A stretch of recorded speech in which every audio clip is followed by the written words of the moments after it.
و شب بخیر خدمت شما بینندگان عزیز و ارجمند جدال. برنامه امشب شنبه 29 دی معادل 18 ژانویه سال 2025 و 1403 خوش آمدید.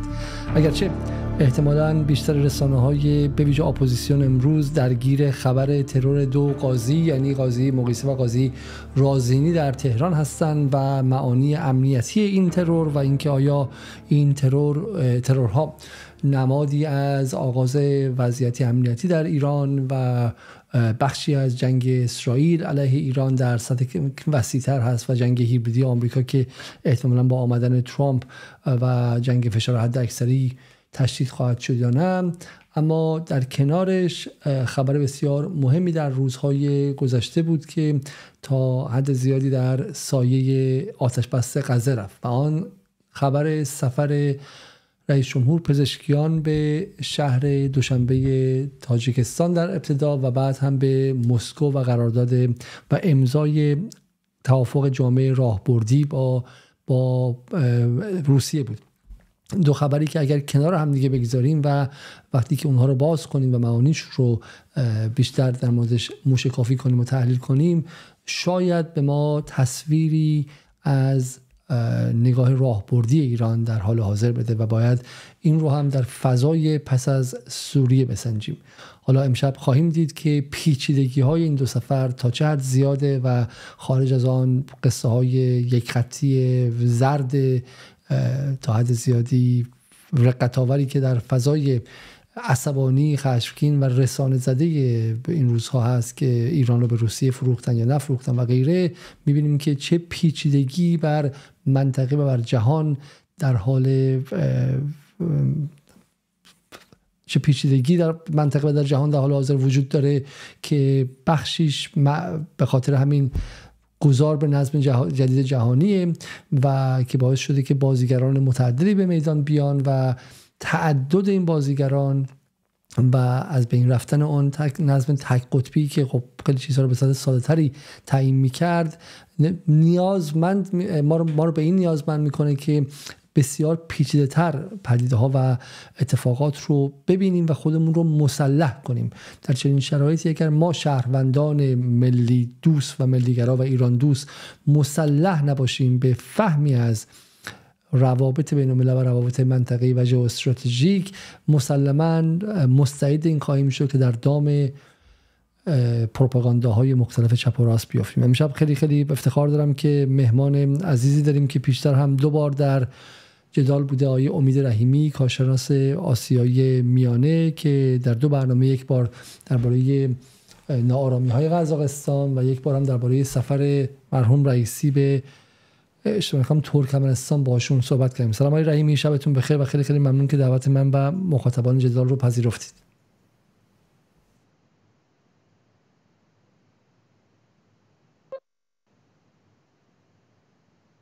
رحیمی صدای من رو نمیشنوید؟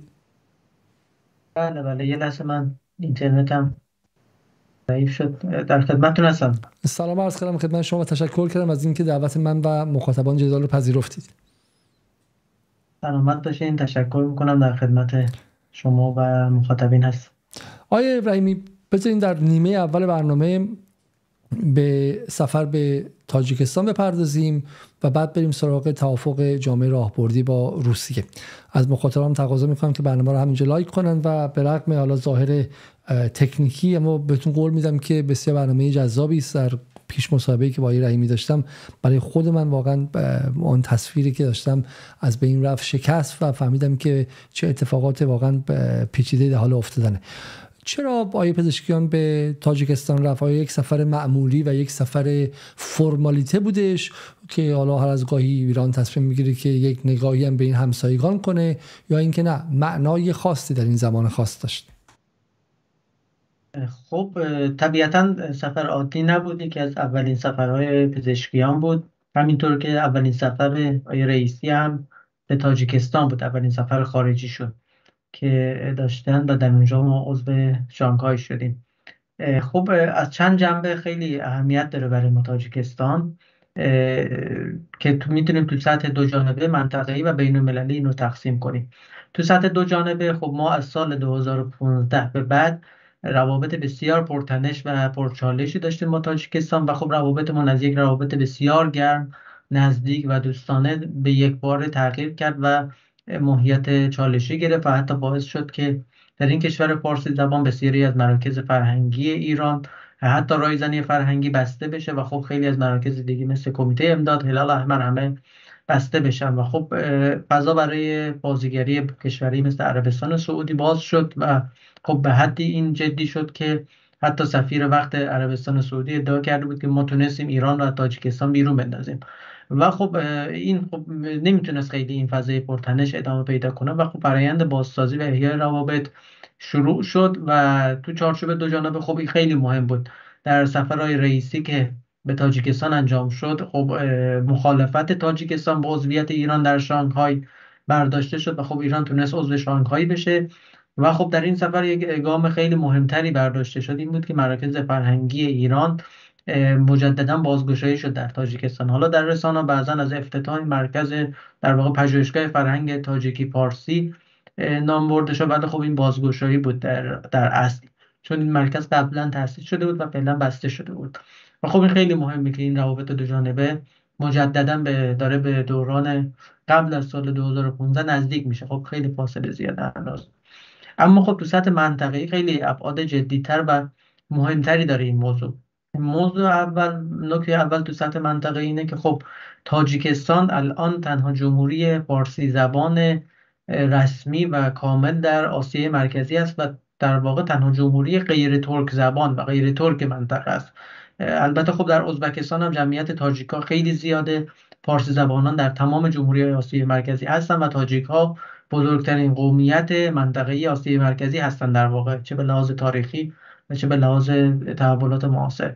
اما خب با تحولاتی که در جریان حالا بیشتر پانتورانیزم و تا حدودی پانتورکیسم در آسیای مرکزی شکل گرفته، خب ترکیه تلاش‌های زیادی داشته که این منطقه رو یک منطقه ترکی نامگذاری کنه و خب روس هم بعدشون نمیاد از این موضوع. خب یادمون نباید بره این جریان تاجیک زدایی و فارسی زدایی از آسیای مرکزی رو روس‌ها شروع کردن از دهه 1920، زمانی که حاکم شدن بر آسیای مرکزی. اولین بار نام ترکستان رو شوروی سابق گذاشت بر این منطقه، در شرایطی که خب اصلا ترک نبود اینجا. تا قبل از این امارات‌های بخارا و خوارزم و خیبه بودن که خب اقوام تاجیک اکثرا در قدرت بودن و بعد از اون هم خب 4 جمهوری در آسیای مرکزی تأسیس کرد شوروی که شامل ازبکستان، قزاقستان، قرقیزستان و ترکمنستان بود و عامدانه تاجیک‌ها که بزرگترین گروه قومی بودن رو فاکتور گرفتن و هیچ جمهوری مستقلی رو شکل ندادن و بعدتر هم خب تلاش‌های زیادی شد با تغییر الفبا،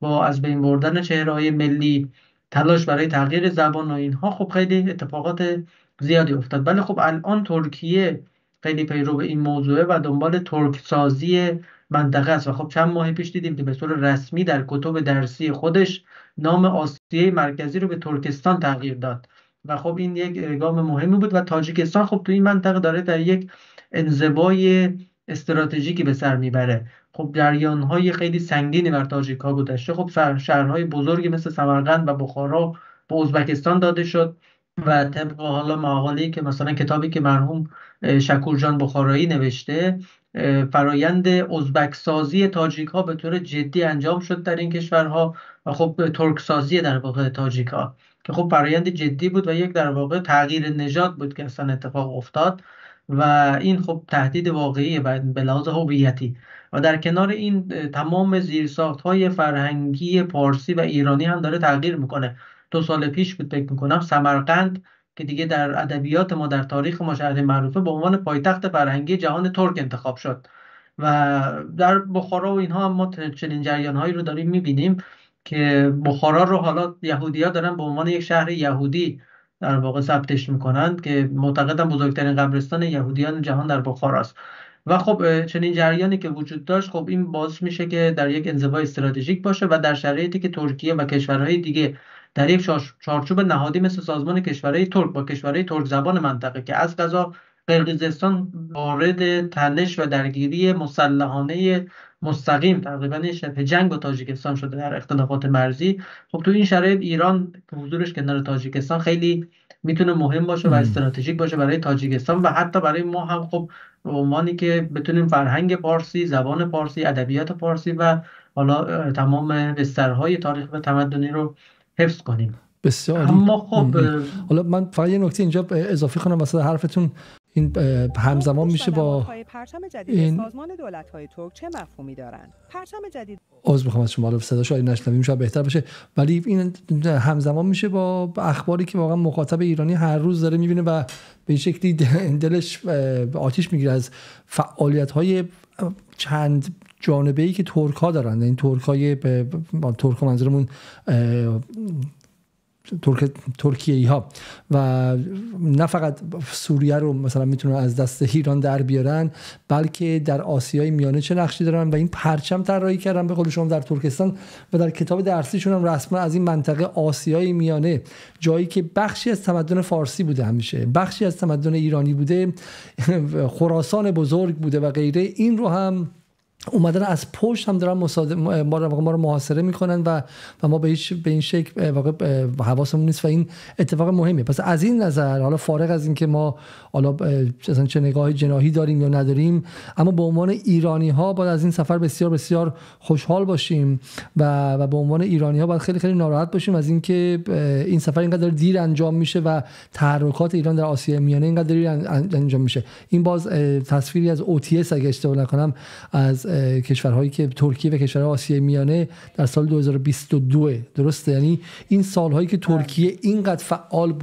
فعال بود در کشورهای عربی، در حتی لبنان و در کشورهای مثلا شیعه، در خود سوریه‌ای که با ما حالا تضاد منافع داشت، اما در خود آسیای میانه هم به هیچ شما میگید که از یک کشور تاجیکستان که فارسی زبان بود هم نگذشته بود و دنبال ترکی سازی تاجیکستان بود، درسته؟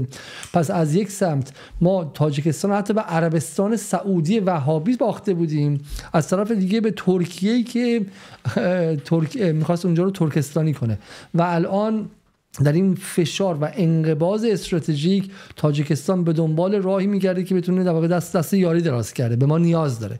ما چه نیازی بهش داریم؟ بله دقیقا همین. البته این انزوای استراتژیک رو هم بگم، در زمانی که دولت افغانستان سقوط کرد، زمانی که تاجیک‌ها در دولت بودند، یک جریان پشتونی ضد تاجیکی هم در جنوب شکل گرفت. یعنی این انزوای خیلی تنگتر شد به واسطه قدرتیابی طالبان در افغانستان و این باعث شد که در واقع این بشه. اما خب ما چه نیازی داشتیم؟ خب یک بخشی که حالا ما همیشه بحثی مطرح میکنیم به لحاظ عمق استراتژیک ایران، میگیم که اگر ما یک هلال شیعی در غرب داریم که یکی از بالهای نفوذ و بالهای قدرت منطقه ایران هست که میتونه این قدرت منطقه‌ای رو به بین‌المللی تبدیل کنه، ما یک بال ایرانی و پارسی هم در شرق داریم که میتونه از افغانستان ادامه پیدا کنه، حتی بخشی از پاکستان و به آسیای مرکزی و تاجیکستان برسه. و خب این بحثی هست که خب میتونه خیلی جدی در استراتژی های امنیت ملی، در استراتژی های توسعه قدرت ملی و نگاه های بین المللی ما مؤثر باشه. اما از طرف دیگه هم اصلاحی کنم اینجا، ببخشید من وسط میخوام گفتگویش، ولی فقط هلال شیعی اصطلاحی بود که احتمال خیلی زیاد توسط اسرائیلیا ساخته شده. ما هیچ وقت از هلال شیعی صحبت نکردیم، ما چون ما حتی حضورمون تو اون منطقه غرب هم به خاطر شیعه بودن نبود و در استراتژی این بود که بتونیم در واقع متحدانه بگیریم برای خارج کردن یا کم کردن حضور نیروهای آمریکایی که از نظر استراتژیک خیلی خطرناک بود. قبول دارین که اصطلاح هلال شیعی خودش خیلی خطرناکه؟ بله، حالا روی اسم مناقشه نداریم. بحث اینه که یک نفوذ در منطقه غرب به واسطه رویکرد شیعی و حالا کلانترش رو بگیم حتی رویکرد اسلامی، خب به هر حال با گروه‌های سنی مذهب هم بودیم، ولی خب بال قدرت و در واقع نفوذ جمهوری اسلامی ایران در این منطقه این ایدئولوژی انقلابی و مذهبی بود.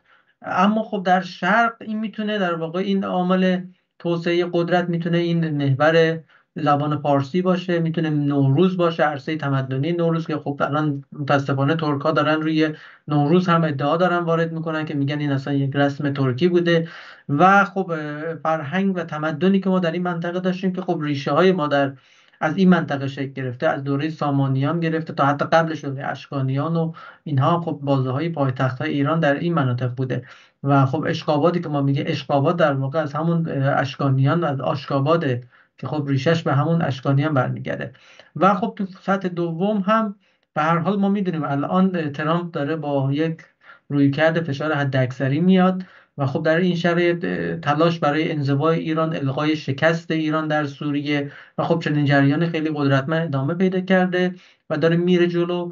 و خب تصاویری که از سفرهای پزشکیان در تاجیکستان اومد، خیابان‌ها رو تزیین کرده بودن، شعارهایی که در و دیوار در بیلبوردها توی خیابان‌ها زدن، شعرهای فارسی که زده شده بود، مشاعره‌ای که رؤسای جمهور داشتن و استقبال خیلی گرم و خاصی که انجام شد. خب این خودش یک تصویری رو از ایران نشون داد که خب بله ما متحدین استراتژیک دیگری داریم در غرب، اگر ما رو محدود کنید در شرق همچنان ما فربالمون بازه و این نگاه در واقع محدود کننده ای که غرب داشت رو میتونست کمی تعدیل کنه و خنثی کنه. خب بعد از اون هم سفر به مسکو انجام شد که خب با یک قدرت منطقه‌ای هم بین المللی هم ما نشستیم و خب اون توافقنامه مشارکت راهبردی فراگیر رو امضا کردیم. حالا مشکلات ما با تاجیکستان چی هستن؟ چرا اینقدر به قول شما کشور فارسی زبانه ولی چرا الان یادمون افتاده؟ چرا خب بخیر ما 33-4 سال از زمان فروپاشی شوروی وقت داشتیم که تاجیکستان رو به یک متحد خیلی جدی تبدیل کنیم، چرا تا حالا نشده و تا حالا کجا بودیم؟ خب ببینید ما از روز اولی که تاجیکستان تأسیس شد ما اونجا بودیم. به قول معروفه که همیشه پلاک‌های دیپلماتیک جمهوری اسلامی ایران یکه، یعنی ایران اولین کشوری بود که استقلال تاجیکستان رو به رسمیت شناخت و اولین کشوری بود که در تاجیکستان سفارت تأسیس کرد. و خب ما از روز اول اونجا بودیم. در تاریخ این کشور، در تاریخ معاصرش، از بعد به تأسیس بعد از فروپاشی شوروی خب ما حمایت زیادی داشتیم از تاجیکستان. در جنگ داخلی تاجیکستان خب ما مشارکت داشتیم، چه به واسطه حمایت از اسلامگرایان و نیروهای ملی و ملیگرا و نیروهای دموکرات در اونجا که خب در قالب اتحاد نیروهای اپوزیسیون بودن و چه در قالب برگزاری مذاکرات صلح که ابتکارش با ایران بود. و خب این سازشنامه صلح رو که اگه نگیم موفق ترین، میتونیم بگیم یکی از موفق ترین الگوهای صلح سازی در منطقه ما بوده، در منطقه آسیا اگر بگیم، که خب بسیار موفق بوده که این هم باز مبتکرش ما بودیم و خب جریان‌های همسو و نزدیک به ما بودن. اینجا روابط نزدیکی داشتیم در تمام دوران که اوج اون رو زمان آقای احمدی نژاد دیدیم. فکر می‌کنم ایشون 8 بار یا 9 بار در 8 سال رفتن تاجیکستان و آقای رحمان هم در همون دوره 8 بار یا 9 بار اومدن. خب بله این تصویری هم که می‌بینید مرحوم سید عبدالله نوری و خب امام علی رحمان هست که همچنان رئیس جمهور تاجیکستان زمان امضای سازشنامه صلح تاجیکستان هست. این که خب ابتکار ایران بود و این هم تصویری هست که در ایران بود با حضور آقای هاشمی رفسنجانی و آقای ولایتی هم که خب می‌بینید اینجا بود و این امضا شد. این صلح رو ما داشتیم در دستاوردمون. زمان آقای احمدی نژاد ما پروژه‌های خیلی مهمی رو در تاجیکستان اجرا کردیم، مثل نیروگاه و سد سنگ توده 2 که خب بزرگترین سد نیروگاه در واقع تاجیکستان هست تا قبل از راغون، و حتی پروژه استراتژیکی مثل تونل استقلال رو ما اونجا اجرا کردیم که خیلی مهم بود. بسیار خوب. ولی ما همزمان هم به قول معروف یه پای دعوا بودیم از یه جایی به بعد، درسته؟ چون ما از اسلامگرایان تاجیکی دفاع می‌کردیم و حکومت رحمان نه فقط سکولاره بلکه اسلام ستیزه، یعنی تا یه حدی یادآور مثلا خانواده حافظ اسد در سوریه و غیره است، یعنی رحم چندانی به اسلامگراها نداره و این تناقضی بودش در سیاست خارجی ما که ما حالا واقعا بینابین بودیم. برای همین هم هستش که در نهایت رابطه قطع شد. اگه میشه این رو باز کنید در شکل غیر صدا سیمایی و راحت. ما در چارچوب بعد از فروپاشی شوروی خب بسیاری از جمهوری ها خواهان تغییر بودن، یعنی تغییری که داشتن در 2 مقوله بود: یک هویت ملیشون رو می‌خواستن احیا کنن و 2 هویت مذهبیشون رو می‌خواستن احیا کنن. خب در تاجیکستان هم همین بود و تاجیک‌ها فعال‌ترین و پویاترین قوم در میان شاید بگیم قومیت شوروی سابق بودن. چرا که خب تاریخ داشتن، فرهنگ داشتن، ادبیات داشتن، مشاهیر بزرگی داشتن که خب اینها خیلی تاثیرگذار بود. خب اینها اومدن اعتراضاتی رو دادن، شکل دادن. چرا؟ چون بعد از فروپاشی شوروی همون کمونیست هایی که در واقع دبیراول حزب کمونیست بودن شدن رئیس جمهور تو چارچوب جدید و خب مردم هم میگفتن که خب ما میخوایم شرایط جدیدی داشته باشیم که خب اینجا اعتراضاتی شکل گرفت و این اعتراضات باعث شد که در واقع دولت وقت امتیازاتی رو به این نیروهای مخالفین بده. خب تا اینجا خیلی مسئله‌ای نبود، اما خب یک بخشی از نیروهای کمونیستی که همچنان بودن در اونجا خب این رو بر نمیتابیدن و خب باعث شد که درگیری هایی در داخل تاجیکستان به واسطه این موضوع شکل بگیره که باعث شد که یک جنگ داخلی گسترده شکل بگیره. خب ابتدا این بود که کمونیست‌ها اومدن و خب به سرکردگی و در واقع رهبری همین آقای امامعلی رحمان که الان رئیس جمهوره، ایشون قبل از فروپاشی شوروی رئیس یکی از کالخوزها بودن در حزب کمونیست در واقع شوروی تاجیکستان و خب از همون جریان بودن اومدن و خب قدرت رو دستشون گرفتن و بعدتر خب بعد از مدتی که خب اتفاقات زیادی افتاد، مخالفین در چند دسته بالاخره با هم متحد شدن. مخالفین کیا بودن؟ حزب نهضت اسلامی تاجیکستان که گروه اسلامگرا بود، حزب دموکرات بود که خب اینها دموکرات بودن دیگه، اسمشون هم مشخصه، رویکرده غربی هم داشتن. گروه های دیگه مثل لعل بدخشان بودن، نمیدونم رستاخیز بود و جریان های دیگه، اینها با هم متحد شدن و خب توی این درگیری هایی که به واسطه جنگ داخلی در واقع شکل گرفت، به هر حال بعد از مدتی در شرایطی که ایران از مخالفین حمایت میکرد، طرف مخالفین بود، نه فقط اسلامگراها بلکه ملیگراها و دموکرات ها، و خب روسیه هم طرف کمونیست ها بود و خب نیروهایی بود که در دولت مستقر بودن. به هر حال بعد از این درگیری ها و این تنش‌ها که گسترده بود، این جنگ بیش از 100,000 کشته داشت و بیش از 1,000,000 آواره. 100,000 کشته داشت، درسته؟ 100,000 کشته و بیش از 1,000,000 آواره.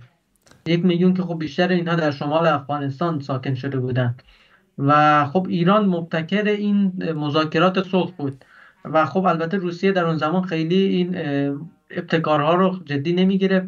آقای محمود واعظی وزیر ارتباطات دولت‌های روحانی، ایشون نماینده ایران بودن در مذاکرات و در کتابی که نوشتن خب اینو صریحا تو کتابشون چاپ کردن، میگفتن که ما مثلا به دبیر شورای امنیت روسیه پیشنهاد میدادیم که بیایم صلح کنیم، اینجا بیایم مذاکرات رو برقرار کنیم، جنگ رو پایان بدیم و خب اینا میگفتن که نه، این تاجیکستان حوزه منافع استراتژیک ماست، حوزه داخلی ما محسوب بشه و شما حق دخالت ندارید و ما اصلا حضور شما رو به رسمیت نمیشناسیم و خب اصرار داشتن. اما خب بعد از چند سال که دیدن به نتیجه نرسیدن و خب اسلامگراها و مخالفین پیروزی‌های بیشتری رو به دست آوردن، مجبور شدن پای میز مذاکره اومدن و خب در نهایت یک سازشنامه صلحی رو در 1997 بعد از چند دور مذاکرات صلح به دست اومد که خب یک طرف ایران و کفیل صلح و مبتکر اصلی صلح من میگم ایران بود و خب طرف مقابل هم روسیه بود. هیچ کشور غربی و هیچ کشور دیگه‌ای در واقع اینجا حضور نداشت و اون سازشنامه‌ای هم که امضا شد بین طرفین، امضای آقای ولایتی و آقای پیرماکوف رو داشت در کنار نماینده سازمان ملل که بود. و خب این صلح رو ما به دست آوردیم. طبق این سازشنامه صلح 30% از قدرت باید در واقع در اختیار نیروهای اپوزیسیون قرار می گرفت و در بخش‌های مختلف باید این 30% از قدرت توزیع می شد. اتفاقی که بعد از این افتاد این بود که این 30% به مرور زمان کم و کمتر و کمتر شد و در نهایت سال 2015 به صفر رسید.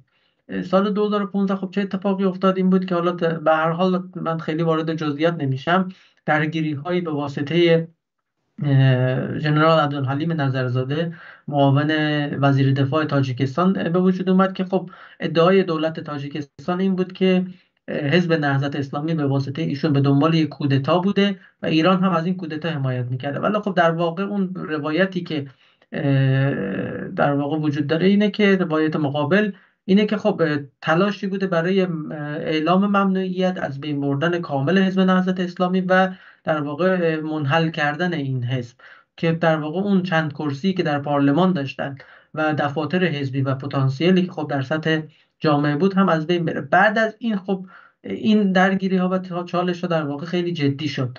در کنار این خب یک موضوع دیگه هم وجود داشت، بحث آقای بابک زنجانی بود.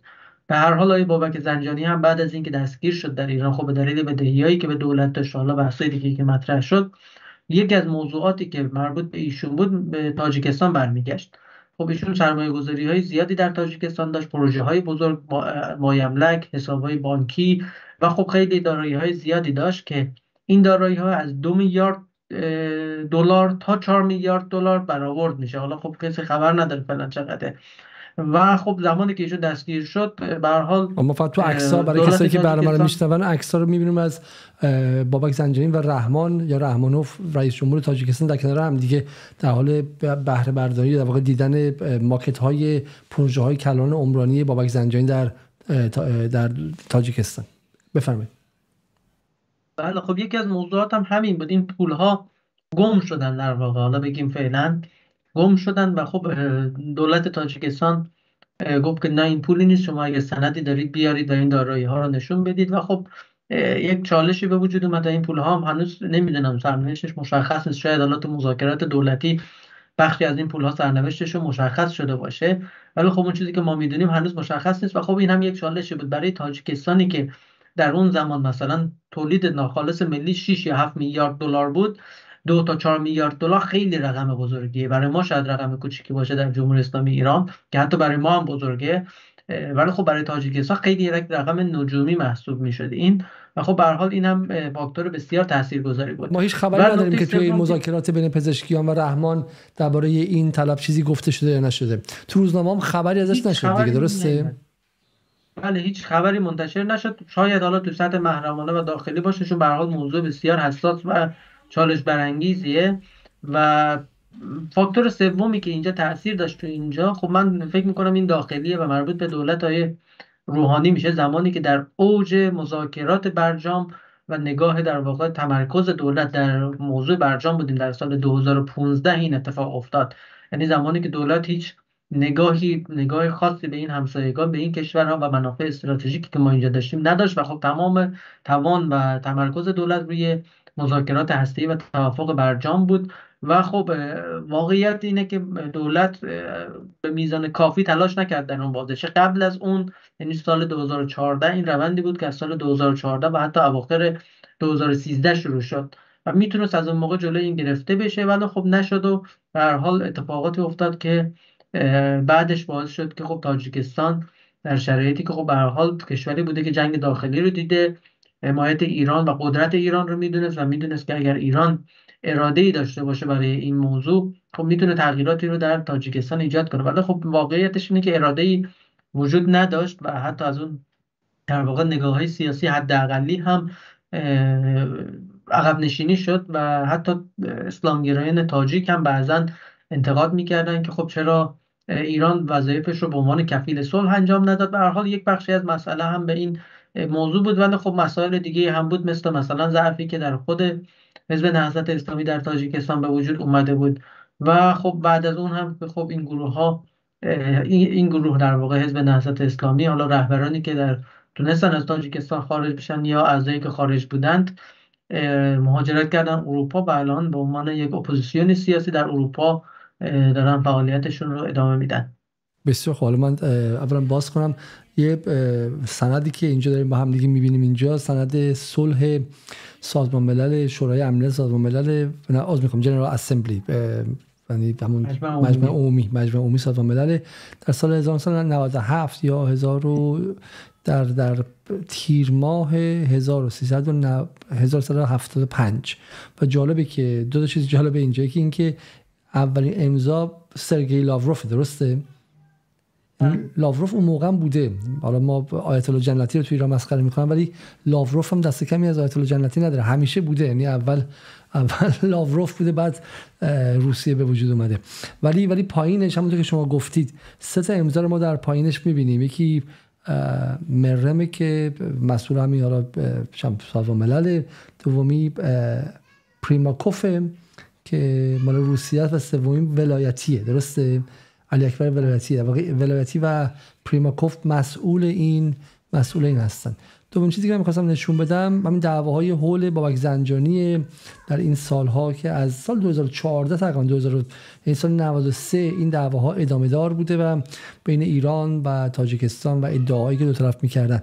اینجا مثلا برای مثال ما در خبر BBC که داریم می‌بینیم در 23 مرداد 93 بانک مرکزی تاجیکستان ادعای وزیر نفت ایران درباره بابک زنجانی رو رد میکنه که دعوایی که در واقع با آقای زنگنه اون موقع بوده، درسته؟ و کانت بانک که متعلق به آقای زنجانی بوده رو اون موقع تحریم‌ها آورده بودن و غیره. حالا این مسائل بوده و الان ما نمیدونیم. پس الان دو تا سوالی که اینجا مطرح میشه، سرمایه‌گذاری تو تاجیکستان. یه نکته هم شما گفتید که ما از اون سرمایه‌گذاری که روی اپوزیسیون تاجیکستان تو اسلامگراهاشون کرده بودیم هم درست استفاده نکردیم و دوره روحانی همون هم ول کردیم، درسته؟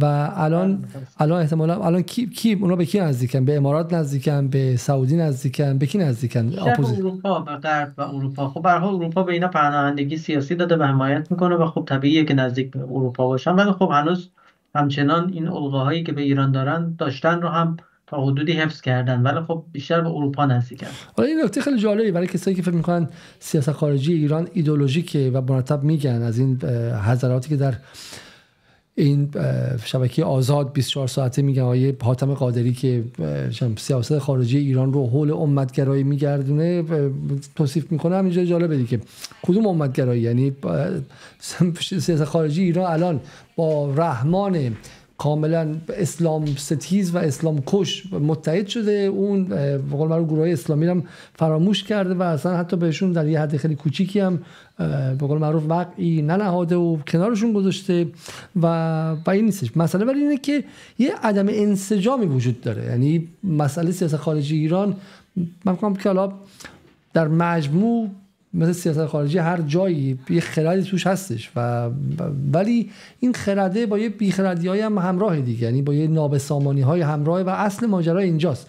وگرنه ایران تلفیق بوده از حالا نگاه نزدیک شدن به استفاده از مسئله اسلامی، جایی که میتونسته بحث گروه‌های شیعه، جایی که میتونسته بحث چه میدونم منافع ملی و غیره و همه اینا بوده مثل همه کشورهای دیگه.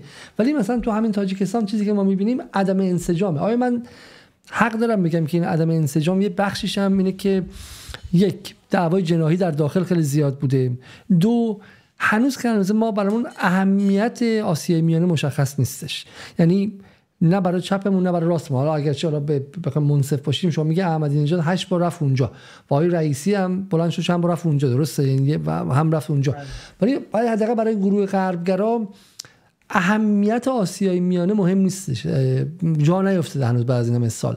چرا به نظرتون؟ خب ببینید، بله یه بخشش اینه که اون عدم انسجام بیشتر ناشی از این بود که خب همسایگان بگیم کلا قربانی برجام شدن. برجام هم حالا نه از اینکه کنار گذاشته بشن، خب یک توان زیادی رو از دولت صرف کرد و خب این درگیری‌های سیاسی داخلی هم مزید بر علت شد. اما اینکه خب فراموش شده، بله حالا الان یا حتی دوره رئیسی هم باز نمیشه گفت که مثلا دوره احمدی نژاد. حالا دوره آقای احمدی نژاد یک شرایط خاصی بود که نگاه به آسیای مرکزی خیلی جدی‌تر بود، مخصوصا با ترکمنستان هم تقریبا همین بود. آقای بردی محمدوف از سال 86 که رئیس جمهور شدن تا سال 92 که آقای روحانی اومدن هر سال ایران می اومدن. از سال 93 یا 94 دیگه نیومدن ایران تا فکر می‌کنم 6 سال 7 سال زمان رئیسی اومدن و خب با کشورهای دیگه هم همینطور که مشکلات عجیبی ایجاد شد. ولی اینکه خب بله ما در کل مجموعه جمهوری اسلامی، حالا تفکیکش نکنیم غربگرایان غیر غربگرایان اصولگرای اصلاح طلب، نگاه خاصی نسبت به آسیای مرکزی وجود نداره.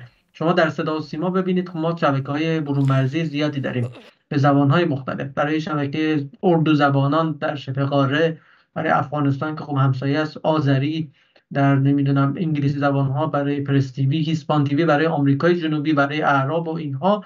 خب ما کدوم منطقه پیرامون میمونه که هیچ شبکه تلویزیونی نداریم؟ فقط آسیای مرکزی، فارس زبان‌های آسیای مرکزی یا روس زبان‌های شمال کشوره. هیچ نوع شبکه‌ای عملاً وجود نداره در سطح تلویزیونی. در خبرگزاری‌های ما آسیای مرکزی کجاست؟ خبرگزاری چه اصلاح طلب چه اصولگرا، غیر از خبرگزاری فارس که حالا یک دفتر منطقه‌ای داره اینجا که خب متمرکز و تخصصی کار میکنه، هیچ خبرگزاری دیگه ای ما اصلا پوششی نداره روی این منطقه. و شما از اکتیویست های بین المللی ما، چه غربگراش چه شرقگراش، چه حزب اللهیش چه غیر حزب اللهیش، شما بیا سوال بپرسید مثلا در ترکمنستان، در ازبکستان، در تاجیکستان، در قزاقستان و قرقیزستان چه خبر است. بیشتر از 30 ثانیه اگه بتونن صحبت کنن خب خیلی فضا عجیبیه، بیشتر از 1 دقیقه بتونن راجع به این کشورها صحبت کنن.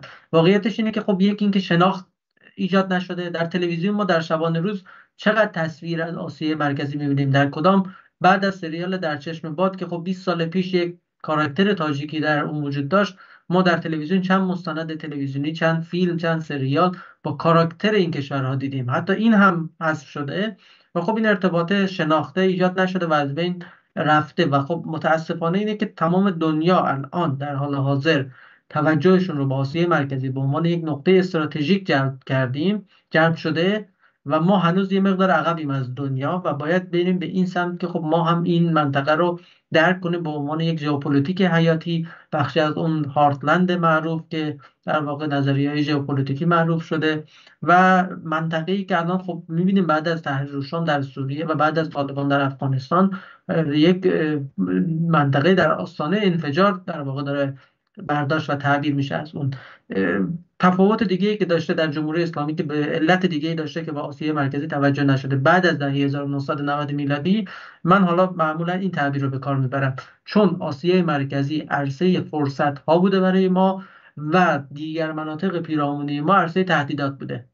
در کدام نقطه از محیط پیرامونی جمهوری اسلامی ایران هست که ما تا به حال تهدید امنیتی مستقیم نداشتیم غیر از آسیای مرکزی؟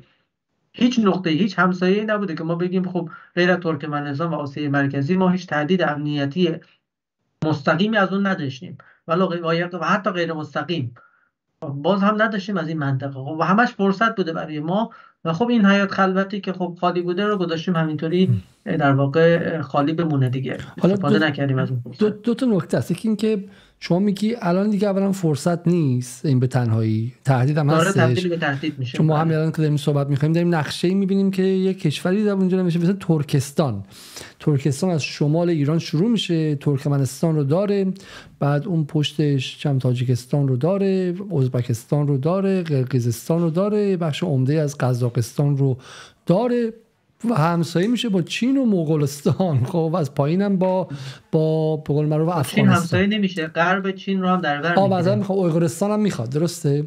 بله. تنها امیدمون این باشه که حداقل اینا چین رو عصبانی کنن و چین یه قرشی کنه.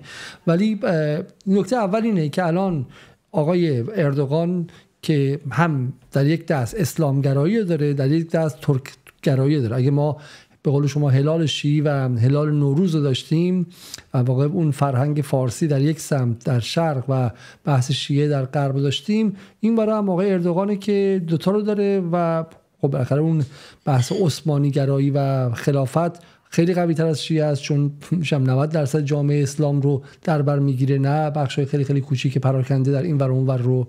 و غیر از این که بالاخره این سالهایی که ما فترت داشتیم عثمانی اون موقع امپراتور بود و نوع رابطه و حکمرانی بین گروهی و بین ملت‌هاش قوی تر از ماست. اصلا ما نداشتیم در دوره قاجار زمانی که عثمانی هنوز عثمانی بود و غیره.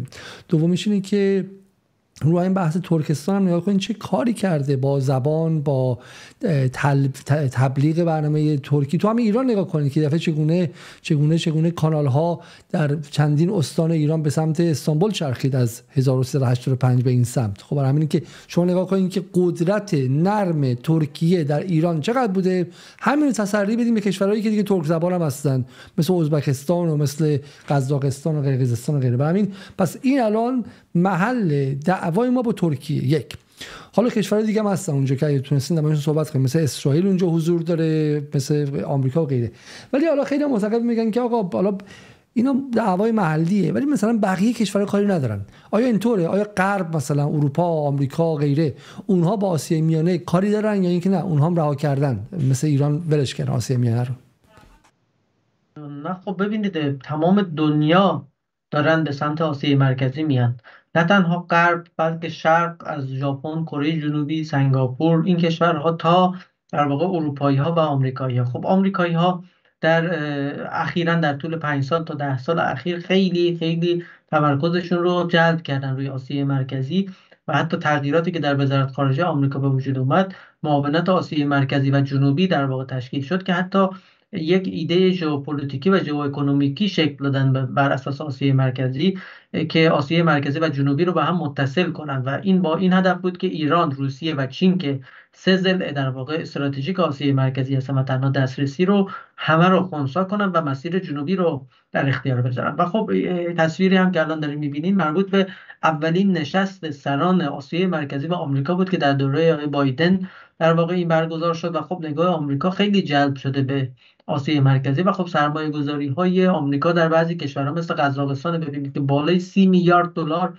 تا به حال آمریکا به تنهایی سرمایه‌گذاری کرده. مجموع کشورهای اروپایی و آمریکا فکر میکنم بیش از 200 میلیارد دلار در قزاقستان به تنهایی سرمایه گذاری کردند. یک کشور کوچیک مثل هلند فکر میکنم 55 میلیارد دلار در این کشور سرمایه گذاری کرد. خب این رقمای شوخی نیست، خیلی رقمای سنگینیه. در قزاقستان از ابتدای استقلال تا الان بیش از 400 میلیارد دلار طبق آخرین آماری که دادن سرمایه گذاری خارجی شده که عمده این مربوط به غربی هاست.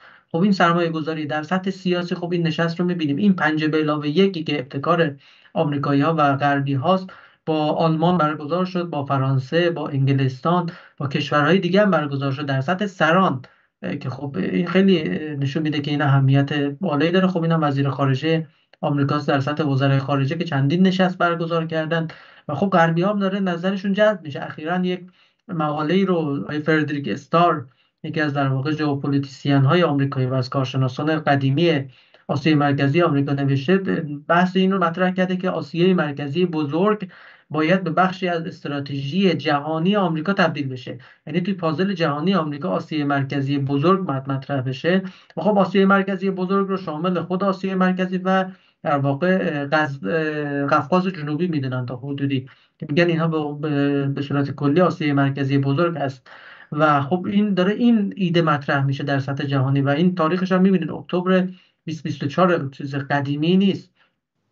و توی چارچوب‌های دیگه استراتژیک آمریکا هم خب این جایگاه رو میبینیم در انگلستان، در واقع آلمان، در فرانسه. خب فرانسه هم نگاهش جلب شده به آسیای مرکزی. در اینها خب خیلی خوب میتونیم این رو به وضوح مشاهده کنیم که نظرشون جلب شده. شما بحث هارتلند مطرح کردین، یه خورده برای ما ساده توضیح بدین.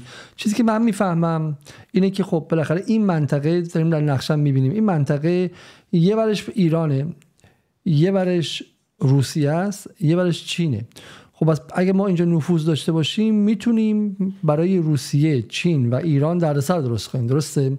یک بخشش اینه. اگه برای ما باز کنیم یه مقدار، چرا اروپا، چرا آمریکا یک دفعه متمایل شدن با آسیای میانه؟ ببینید چند تا دلیل داره همونطوری که گفتی. یکی اینه که این منطقه مشرف به روسیه، چین و ایرانه. سه ضلعی که برای غرب و برای اروپا و برای آمریکا یک کابوس محسوب میشه و منطقه‌ای هست که غرب شاید بشه گفت کمترین نفوذ رو در اون داشته و داره در مقایسه با مناطق دیگه. شما مثلا قفقاز جنوبی رو ببینید، آذربایجان، ارمنستان و گرجستان، یا منطقه مناطق غربی شوروی سابق رو ببینید، در اوکراین، در بلاروس، لیتوانی، لتونی، استونی، حوزه بالتیک و کشورهای دیگه، مولداوی رو چه اتفاقاتی افتاد. در جاهای دیگه، در پاکستان، در مثلا افغانستان، در کل مناطق پیرامونی یک نفوذ خیلی بالایی بود و یک در واقع جولانی داده میشد توسط غرب. در این منطقه نشد. عرصه‌ای هست که عرصه استراتژیک روسیه و حیات خلوت روسیه باقی موند و الان هم که روسیه داره تضعیف میشه، چین داره جای روسیه رو میگیره. یعنی این شیفت هم از روسیه به چین داره انجام میشه. و نکته بعدی این هست که خب یکی از پاشنه آشیل‌های چین در واقع این منطقه است. 2 تا کانون بحران در چین، حالا الان 3 تا پیش بینی شده. یکی که خب در تایوان هست که خب خیلی معروفه، یکی هم در هنگ کنگ و کانون سوم همین منطقه سینکیانگ یا اویغورنشین چین در غربه که خب آسیب پذیرترین منطقه چین هم همینه. خب میدونید در چین با اون عظمت 80 یا 90% جمعیت در نوار شرقی 1/3 شرقی چین متمرکزند. در نیمه غربی چین تراکم جمعیت بسیار پایینه و اعمال حاکمیت چین هم بسیار ضعیف تره در اینجا. خب البته در مقایسه با منطقه شرقی ولی خب همچنان بالاست و این آسیب پذیری هم بیشتره و طبیعتا امکان اعمال فشار خیلی بیشتر از این منطقه و اینکه بعضی از کریدورهای استراتژیک چین هم از این مناطق داره میگذره. خب کمربند جاده یک بخش بزرگیش از طرح در واقع کریدور زمینی کمربند جاده از آسیای مرکزی داره میگذره. کریدور واخان، کریدور اقتصادی چین پاکستان از همین در واقع نزدیکی مرزهای آسیای مرکزی داره میگذره که خب به شدت هر نوع بی‌ثباتی و هر نوع بله این تراکم جمعیت چین هست که میبینید. در منطقه غربی ببینید چقدر تراکم پایینه و خب این اعمال حاکمیت رو هم به شدت کاهش میده و هر نوع توان در واقع دفاعی، توان امنیتی، توان سیاسی به علاوه اینکه خب مناطق غربی خب مسلمون هستن که تحت فشار و در واقع سرکوب شدیدی بودن، لحاظ فرهنگی متفاوت هستن و حالا دلایل دیگه هم که وجود داشته. من فقط قبل از ادامه شما یه چیز نشون بدم، این نقشه رو نشون بدم، نقشه به خود منم چیزی یاد داد و برای مخاطبان شاید جالب باشه. بهش میگن نقشه 94-6 که این ضلعی که از چین کشیده میشه 94% جمعیت 1.3 میلیاردی چین در سمت در واقع شرقیه و کل اون وضعیت مساحت عظیم در واقع به غرب چین فقط 6% جمعیت داره. برای همین که جنس حکمرانی و بحث امنیت داخلی چین کاملا متفاوته. بفرمایید.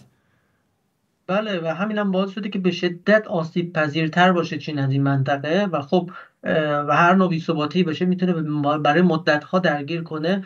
و اینکه خب اینها رو هم اضافه کنید که مثلا بخش مهمی از انرژی چین داره از این منطقه میاد، از منطقه غربی میاد که در واقع از آسیای مرکزی هست. 3 تا خط لوله ABC هست، خط لوله چین آسیای مرکزی، که خط لوله دی هم الان دارن برنامه‌ریزی میکنن که یه حجم خیلی عظیمی گاز رو منتقل میکنه. الان فکر میکنم حدود 60 میلیارد متر مکعب ولی تا 100 میلیارد متر مکعب میتونه برسه که به اندازه فکر میکنم کل گازی است که روسیه به اروپا میداد و خب رقم خیلی زیادیه. این هم میتونه آسیب پذیر کنه چین رو و الان که چین هم به اندازه در واقع روسیه و شاید بیشتر از این برای دولت ترامپ حداقل محل توجه قرار گرفته، خب این آسیای مرکزی داره به عنوان کانون مهم ژئوپلیتیکی داره مطرح میشه. حالا این مهمه، ما چه کار میتونیم توش بکنیم؟ همین الان تاجیکستان رو اولا که سوال این تاجیکستان الان سرمایه گذاری مناسبیه؟ چون آیا دولت رحمان، من بعد از قضیه اسد چشام ترسیده،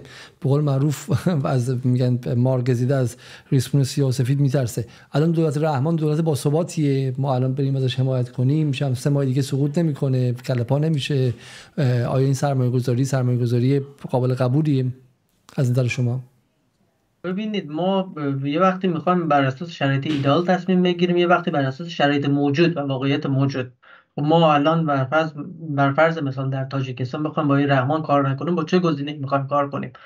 خط قرمز و منفعت استراتژیک ما فعلا در سطح اول ثبات و امنیت در آسیای مرکزیه و خب اگر بخوایم ما این رو تغییر بدیم، خب منفعت استراتژیک ما تغییر میکنه و خب گزینه‌ای نداریم، آپشنی نداریم، مثل همونطور که در سوریه نداشتیم زمانی که بشار اسد همچنان در قدرت بود و خب چاره‌ای نداریم ما.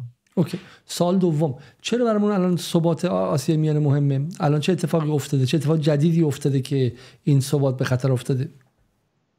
خب اینو باید توی روند ببینیم. این روند رو از کی شروع شد؟ از زمان سقوط دولت افغانستان و به قدرت رسیدن طالبان.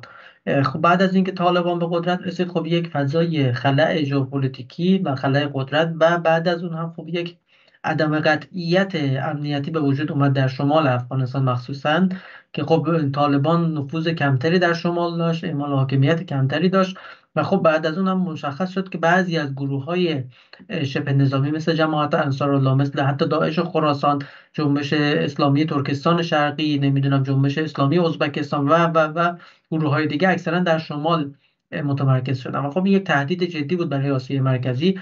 طالبان هم زمانی که بعضی از کشورهای منطقه مثل تاجیکستان تعارض و تقابل رو در پیش گرفتن، بعضی از این گروه‌ها رو در مرزهای این کشور مستقر کرد. مثلا میگفتن بخشی از مرزهای تاجیکستان در اختیار گروه جماعت انصاراللهی که خب این گروه از تاجیک هایی هستن که خب مخالف دولت تاجیکستان هم و خب اصلا مانیفست دادن برای سقوط دولت امام علی رحمان و خب این گروه ها رو اینجا فعال کرد. بعد از اون هم خب اصل داعش خراسان به وجود اومد. زاد از اینکه طالبان در واقع بحثایی از در واقع این تنش ها رو تونست کنترل کنه با آسیای مرکزی و حتی دولت رحمان هم تا حدود کوتاه اومد و یک در واقع سازشی رو با طالبان انجام داد، بحث داعش خراسان مطرح شد. خب داعش خراسان هم تمرکز ویژه‌ای روی نیروهای تاجیک داشت، نه صرفا تاجیک‌های افغانستان، تاجیک‌های تاجیکستان و تاجیکستانی هایی که در کشورهای دیگه بودن مخصوصا روسیه، که خب از این استفاده کرد. بعد از این خب 2 تا روند اتفاق افتاد که خیلی خیلی روند دومش خطرناکتر بود. روند اولش چی بود؟ این بود که تاجیک ها در انواع عملیات تروریستی توسط داعش و خراسان استفاده شدند. در شاهچراغ 1، شاهچراغ 2 در کرمان ما، در کروکوس روسیه، در نمیدونم هتل چینی ها در کابل، در اون کلیسای استانبول، در اروپا در وین و در واقع یه جای دیگه بود، چند تا شهر دیگه یه در دستگیر کردن قبل عملیات تاجیک بودن. در آمریکا 8 نفر رو دستگیر کردن، خب اینها تاجیک بودن. خب این یک روندی رو نشون میده که خب به هر حال اینها یک شبکه نفوذی رو بین تاجیکستانی ها داشتن و خب این زنگ خطر مهمیه. اما خطر دوم و مهمتر و بزرگترش چی بود؟ این بود که در رسانه ها و در فضای رسانه های بین المللی، من میگم یک بخشش عامدانه و هدفمند بود که گفته بشه فقط تاجیک ها اینجا بودن. در خیلی از عملیات هایی که انجام شد خب بله تاجیک ها بودن، ولی خب اقوام دیگه هم حضور داشتن، افغانستانی ها بودن، ازبک بودن، قرقیز بودن و خب در همین بازی که در روسیه مثلا این بمبگذاری کروکوس و بمبگذاری نبود، حمله تروریستی کروکوس انجام شد، خب بله تاجیک بودن، ولی خب این ژنرال اخیر فرمانده عالی رتبه روسیه رو که با بمب منفجر کردن خب ازبک بود. در نمیدونم امارات خاخام اسرائیلی رو که ترور کردن گفتن ازبک بوده طرف. ولی چرا این فضای رسانه‌ای و جنگ در واقع شناختی که به واسطه تاجیک ها بود برای اینها به وجود نیامد؟ قرقیزها هم بودن، ترکمن ها هم بودن، قزاق ها هم بودن در سوریه. نکته دومش در واقع همین بحث سوریه برمیگرده. فضای رسانه‌ای که برای تاجیک ها در سوریه شکل گرفت خیلی عجیب غریب و بود که برای هیچ گروه دیگه و برای هیچ کدام دیگه از اقوام حداقل آسیای مرکزی و اویغورها با این شدت نبود. بلاگرهای تاجیکی بودن که در سوریه از کاخ بشار اسد تا لاذقیه و تا جاهای دیگه می اومدن لایو میگرفتن، خبر میدادن و خیلی مخاطب زیادی هم داشتن. لحظه‌ای این پوشش خبری رو داشتن از سوریه میدادن و خب شمار زیادی از تاجیک‌ها هم اینجا عضو شده بودن. خب این نشون میده که یک در واقع یا جذب گسترده‌ای از تاجیک ها بوده و یا برنامه و همینطور برنامه گسترده‌ای برای جذب بیشتر و اقدامات بیشتر در قبال تاجیکستان و تاجیک ها وجود داره، یا اینکه خب این داره به صورت عامدانه بقیه رو کمرنگ میکنه و این جریان رو پررنگ میکنه که خب اینم باز برمیگرده به یک هدف گذاری. و خب الان بعضی از نشانه های این هدف گذاری رو توی یکی دو هفته اخیر در قالب بعضی اخباری که از توسط روزها و حالا منابع دیگه منتشر شد این رو دیدیم. یکی از سناریوهایی که داره مطرح میشه اینه که خب بخشی از این بی‌ثباتی‌ها و بخشی از این نیروها قرار هست منتقل بشن به شمال افغانستان برای بی‌ثبات سازی آسیای مرکزی. کجا؟ اونم گزینه اول تاجیکستانه. چرا؟ چون خب پاشنه آشیل امنیتی تاجیکستانه و در واقع یکی از سهل الوصول ترین گزینه هاست. و ایران چه کمکی میتونه به تاجیکستان کنه؟ خب ببینید، تاجیکستان به لحاظ ارتش و ساختار دفاعی در 15 جمهوری سابق آسیای مرکزی از همه ضعیف‌تره. خب طبیعتاً به یک متحد راهبردی نیاز داره. دو، متحد راهبردی و اساسی دفاعی تاجیکستان روسیه بوده و هست در جایگاه اول، ولی خب روسیه‌ای که درگیر جنگ اوکراین در یک جنگ گسترده و در حوزه‌های دیگه هم داره الان شدیداً داره آسیب پذیر نشون میده بعد از حملاتی که در قازان و در جاهای دیگه شد، خب با کمک‌هایی که حمایتایی که غرب از اوکراین داشت. و اینکه خب توان روسیه هم محدوده و دو اینکه خب موقعیت جغرافیایی مرزهای جنوب تاجیکستان خب خیلی خاصه. بیش از 700 کیلومتر مرز فقط در بدخشان هست که این منطقه کوهستانی مرز گسترده‌ایه. خب خیلی از اینجا اصلا پاسگاه‌های مرزی وجود نداره، اصلا امکاناتی نیست در این مرزها با افغانستان، که خب این میتونه یک خلا و یک ضعف محسوب بشه. بعد از روسیه یکی از چینه که چین خب بله در مرغاب در جنوب بدخشان، حالا اونجایی که خاروق نوشته این برتر قسمت شرقیش مرغابه، در قرقان تپه اونجا در واقع پایگاه نظامی روسیه است، پایگاه 201 روسیه که بزرگترین پایگاه نظامی خارجی روسیه است، خارج از روسیه محسوب میشه، که حالا خودشون میگن 5000 تا 7000 تا نیرو دارن اونجا، ولی خب احتمالاً الان کمتر باشه و تجهیزات هم طبق گزارشایی که منتشر شده، حالا یه بخشی از این تجهیزات منتقل شده به جنگ اوکراین از روسیه، از پایگاه روسیه. ولی خب این مرزهای گسترده‌ای که دارید اینجا می‌بینید با این تراکم در واقع جمعیتی که در گوشه غربی در واقع وجود داره و منطقه کوهستانی که در شرق در ولایت خود مختار بدخشان کوهستانی هست، خب این بحثیه که خیلی جدی و ضعف شدیدی داره و نیاز داره به این قضیه. خب ایران جدا از این در قرقیزستان هم که می‌بینید در شمال، اونجا هم تاجیکستان درگیری‌های مرزی بسیار شدیدی داره و خب در چند سال اخیر دو درگیری جدی در حد جنگ بین در واقع ارتش‌ها داشتن. اینها محدود بود، چند روزه بود، ولی خب خیلی گسترده بود.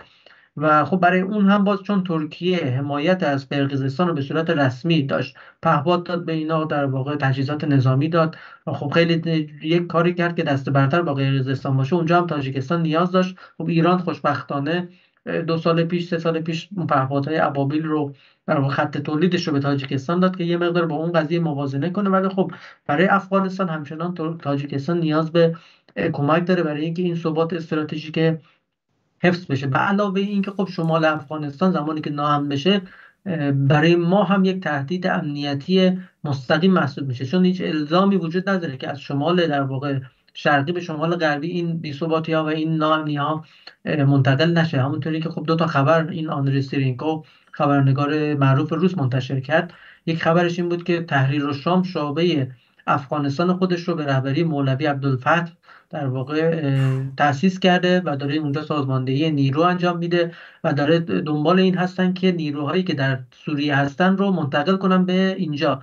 چرا؟ چون برای برقراری ثبات در سوریه نیاز به در واقع این نیروهای خارجی ندارن. نیروهای خارجی به زودی به چالش جدی برای اینها تبدیل میشه و خب اینها جنگجویانی هستن که به قول معروف روزانه زندگی روزمرهشون به جهاد و جنگ وابسته است، نمیتونن بشینن یک جا و اینها باید منتقل بشن به جای دیگه. خب کجا بهتر از اینجا؟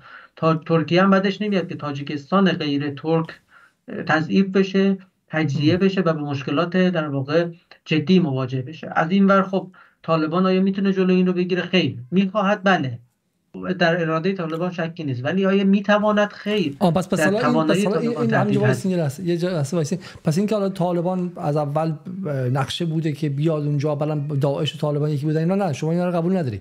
میگی طالبان اراده داره که جلوی اینا رو بگیره چون رقیب خودش هم هستن و غیره، ولی توانشون نداره و اصلا به این سادگی نیست. اونجا هزاران کیلومتر زمینی هستش که اصلا قابل کنترل نیست. درسته؟ بله، ببینید در سطح رسمی و کلان حاکمیتی طالبان هم اراده‌ای برای حمایت از اینها نداره و شدیداً هم با اینا مخالفه. چرا؟ چون این بی‌ثباتی‌ها موقعیت حاکمیت طالبان رو به خطر می‌اندازن. ولی خب آیا نکته دوم اینه که آیا طالبان میتواند؟ خیر. توانایی طالبان محدوده برای این. چرا؟ چون که یک قوای امنیتی در واقع کلاسیک، یک ارتش کلاسیک منظم نداره، امکانات و تجهیزات نداره و یک جنگ چریکی در واقع چیز رو اینا تجربه کرده بودن دیگه. و سه اینکه آیا طالبان رو باید به عنوان یک کل واحد در نظر بگیریم که یک شکل، یک ساختار و یک مجموعه فکری و یک ایده داره؟ خیر، این هم نمیشه. در بدنه طالبان هم خب جریان‌هایی هستن که میتونن همسو باشن با این جریان‌ها. حالا از داعش و خراسان بگیریم تا گروه‌های دیگه‌ای که خب اینها ادغام شدن و حذف شدن بخششون در طالبان و طالبان اینها رو رسما در واقع پذیرفته و اجازه فعالیت مجزا به اینها نمیده. ولی خب هر لحظه ممکنه اینها به صورت در یک جریان واگرایی از طالبان جدا بشن و مسیری که خودشون دارن میرن رو انجام بدن. ضمن این که یک فاکتور خارجی دیگه رو هم نباید از یاد برد، این هم اوکراینه. در سوریه ما دیدیم که یکی از فاکتورهای جدی تاثیرگذار سرویس امنیتی اوکراین بود که در چارچوب آموزش‌های پهپادی، نمیدونم کمک‌های اطلاعاتی و امنیتی، حالا در چارچوب‌های مختلف با حمایت غرب، حالا نمیدونم در چارچوب غرب یا به عنوان آلترناتیو پراکسی غرب حضور داشت و در سوریه تاثیرگذار بود. از کجا معلوم در شمال افغانستان اینها تاثیرگذار نباشه؟ روس‌ها چندین بار به طور جدی موضع رسمی گرفتن در قبال تحرکات اوکراین در تاجیکستان و خب این هم هنوز ما داده و فکتی راجع به این موضوع به طور جدی در شمال افغانستان نداریم، اما میتونه این هم یک فاکتور جدی باشه و خیلی تاثیرگذار هم باشه. چقدر جالبین. واقعا پس تاجیکستان به عنوان حلقه ضعیف امنیتی تو این کشورهایی که هیچکدومش هم دموکرات نیستن، همشون هم یه نفر هستش که در واقع شاه خدا محسوب میشه، هزاران سال هم هستش که اونجا هستش، ولی از همشون ضعیف‌تره و اگر در واقع این خلاهای امنیتی در اونجا تشدید بشه و بیشتر شه و بشه محل شکل‌گیری و ساخته شدن این داعش خراسان و اشکال مختلفش سرریز میکنه توی ایران. درسته؟ پس ایران داره کمک میکنه به تاجیکستان برای اینکه امنیت اون منطقه حفظ شه که بعدا امنیت خودش مورد حمله قرار نگیره. سوال اول، به علاوه اینکه روسیه هم دیگه اون روسیه قبل نیستش، روسیه هم گرفتار توی جبهه دیگه، دیدیم که چگونه توی سوریه واقعا زوارش در رفت و نتونست کمک کنه و همین در واقع همین گرفتاری روسیه تو اوکراین خودش مجال داره به وجود میاره برای بقیه. سوالی که هست اینه که خب قاعدتا روسیه ایران رو تو تاجیکستان داره رقیب میبینه، باید برای ایران دردسر درست کنه، ایران باید سعی کنه که با روسیه رقابت کنه، یا اینکه نه، روسیه از حضور ایران تو تاجیکستان استقبال خواهد کرد؟ خب اگر چند سال پیش این سوال رو میپرسیدیم میگفتیم بله این رقیبه و روسیه با توجه به تجربه جنگ داخلی و صلح خیلی تمایل به این موضوع نداره، ولی الان در شرایطی که روسیه هژمونی خودش در آسیای مرکزی رو تضعیف شده میبینه و میبینه که کشورهای مثل ترکیه، مثل غربی ها دارن میان این خلأ رو پر میکنن، همونطوری که بخشی از نفوذش رو در اختیار چین گذاشت و چین رو کمک کرد که بیاد و جایگزین خودش بشه اون بخشی که خلأ داره، الان هم ترجیحش این است که به جای ترکیه، به جای در واقع کشورهای دیگه، ایران بیاد و این رو پذیرفته. و ما در این توافق جامعه راهبردی که اخیراً امضا شدن بخشای نشانه‌هایی از این رو دیدیم که همکاری‌های منطقه‌ای در آسیای مرکزی، در قفقاز جنوبی پیش بینی شده بود و خب روسیه هم تا حدودی در واقع این رو پذیرفته و الان میپذیره که ایران بیاد. چرا؟ چون منفعت استراتژیک ایران، روسیه و چین همگی در ثبات هست اینجا. و خب چرا؟ چون یک بخش این که امنیت ملی هر سه کشور به این گره خورده، منافع اقتصادی و سیاسی و استراتژیک داره. برای ایران این منفعت خیلی حیاتی تره. چرا؟ چون در سطح منافع حیاتی، در اون سطح هویتی و تمدنی این ممکنه آسیب ببینه. یعنی این تاجیکستانی که ضعیف بشه، پیکره‌ای که باقی مونده از تاجیک ها، این هم ضعیف بشه و چند پاره بشه، عملا اون فرهنگ فارسی، زبان فارسی و هویت ایرانی که در آسیای مرکزی همچنان به واسطه تاجیکستان حفظ شده بود، در واقع ممکنه این هم از بین بره و تضعیف بشه. حالا یه فاکتور کوچیک دیگه هم هست که من فکر می‌کنم بد نباشه اینجا بهش اشاره کنیم، بحث بدخشان و آقاخانه، شیعیان اسماعیلی. بدخشانی که ما الان داریم می‌بینیم در این منطقه که حدود فکر می‌کنم نیمی از تاجیکستان رو در مساحت تشکیل داده، فقط 300,000 نفر جمعیت داره از 10 میلیون جمعیت تاجیکستان، یعنی مشابه همون 94-6 چین. اینجا خب مثلا 40 به 60، 45 به 55 باشه در تاجیکستان. این منطقه باز اکثریت شیعیان اسماعیلی هستن که پیرو آقاخان هستن. اتفاقی که افتاده چیه؟ در این منطقه خب حاکمیت دولت تاجیکستان ضعیف بود. از سال 2012 به بعد چند مرحله درگیری‌های خیلی شدیدی در بدخشان اتفاق افتاده که باعث 2 تا نتیجه شده. یکی این که خب باعث شده که آقاخان روابطش با تاجیکستان و دولت رحمان ضعیف بشه و وارد تنش بشن، چون رحمان معتقد بود که آقاخان اینها رو تحریک کرده به واسطه حالا غربگرایی که در زیرساخت‌های خودش داشته و آقاخان هم خب از سرکوب‌هایی که رحمان انجام داد در واقع رضایتی نداشت. عامل دوم این بود که آقاخان با این وجود در چند موضوع حیاتی و حساس با رحمان همکاری کرد و باعث شد که این در واقع اعتراضاتی که در بدخشان بود فروکش کنه. این هم باز باعث شد که مردم بدخشان هم نسبت به آقاخان تا حدودی یک اون نگاه ناامیدی سیاسی رو شکل بگیره. فاکتور سومی که بسیار مهمتره و خیلی جدیه، تحریم آقاخان توسط روسیه است که باعث شد که آقاخان کلا از تاجیکستان و تا دولت رحمان هم خب خیلی متحد استراتژیک روسیه است، این رو محدود کنه. اینها حالا سرجم برآیند اینها چیه؟ ناآرامی‌های شمال افغانستان از بدخشان داره شکل میگیره. در بدخشان و تاجیکستان بی‌ثباتی داره شکل میگیره و نارضایتی وجود داره. آقاخان هم اینجا این باعث شده طرح سنتی و قدیمی که در پارلمان بریتانیا مدت هاست داره خاک میخوره برای تشکیل یک جغرافی اسماعیلی و شیعه اسماعیلی، ممکنه این طرح هم به عنوان یک آلترناتیوی در کنار اینها دوباره مطرح بشه و یک ژئوپلیتیک بحرانی و جدید در این منطقه. یعنی اصلا از جاهایی که فکر نمی‌کنید، یعنی در حالی که در حال نگرانی درباره گروه‌های وهابی و سلفی و غیره هستید، در دفعه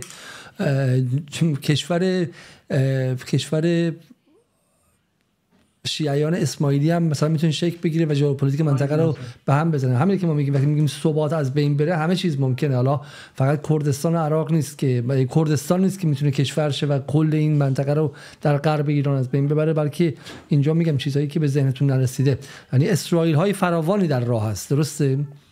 بله، اینها معادلاتیه که الان وجود داره و این اسماعیلی‌ها رو البته بگم در پاکستان هم اقلیت بزرگی از اسماعیلی ها وجود داره. خود ایران هم این میتونه هستن. حتی بله در ایران هم هستن. خب در ایران کمترن، ولی در بدخشان اینها هستن که خب این میتونه حتی اون کریدور اقتصادی چین پاکستان رو هم تحت تاثیر قرار بده و حالا اتفاقاتی که میتونه در پاکستان اتفاق بیفته که خب اینها هم بی ارتباط با تحریر شام نیست. اینها همه معادلاتی هست که در این منطقه شرق ما داره شکل میگیره و اینها میتونه در مجموع به نتایج منتهی بشه که در سطح استراتژیک فراتر از این که مثلا بخشایی از مرز ایران ناامن بشن، امنیت استراتژیک، موقعیت استراتژیک تمام کشورهای منطقه رو در قالب تغییر ژئوپلیتیکی داره به وجود میاره که اصلا یک زیر و رو داره میکنه منطقه رو.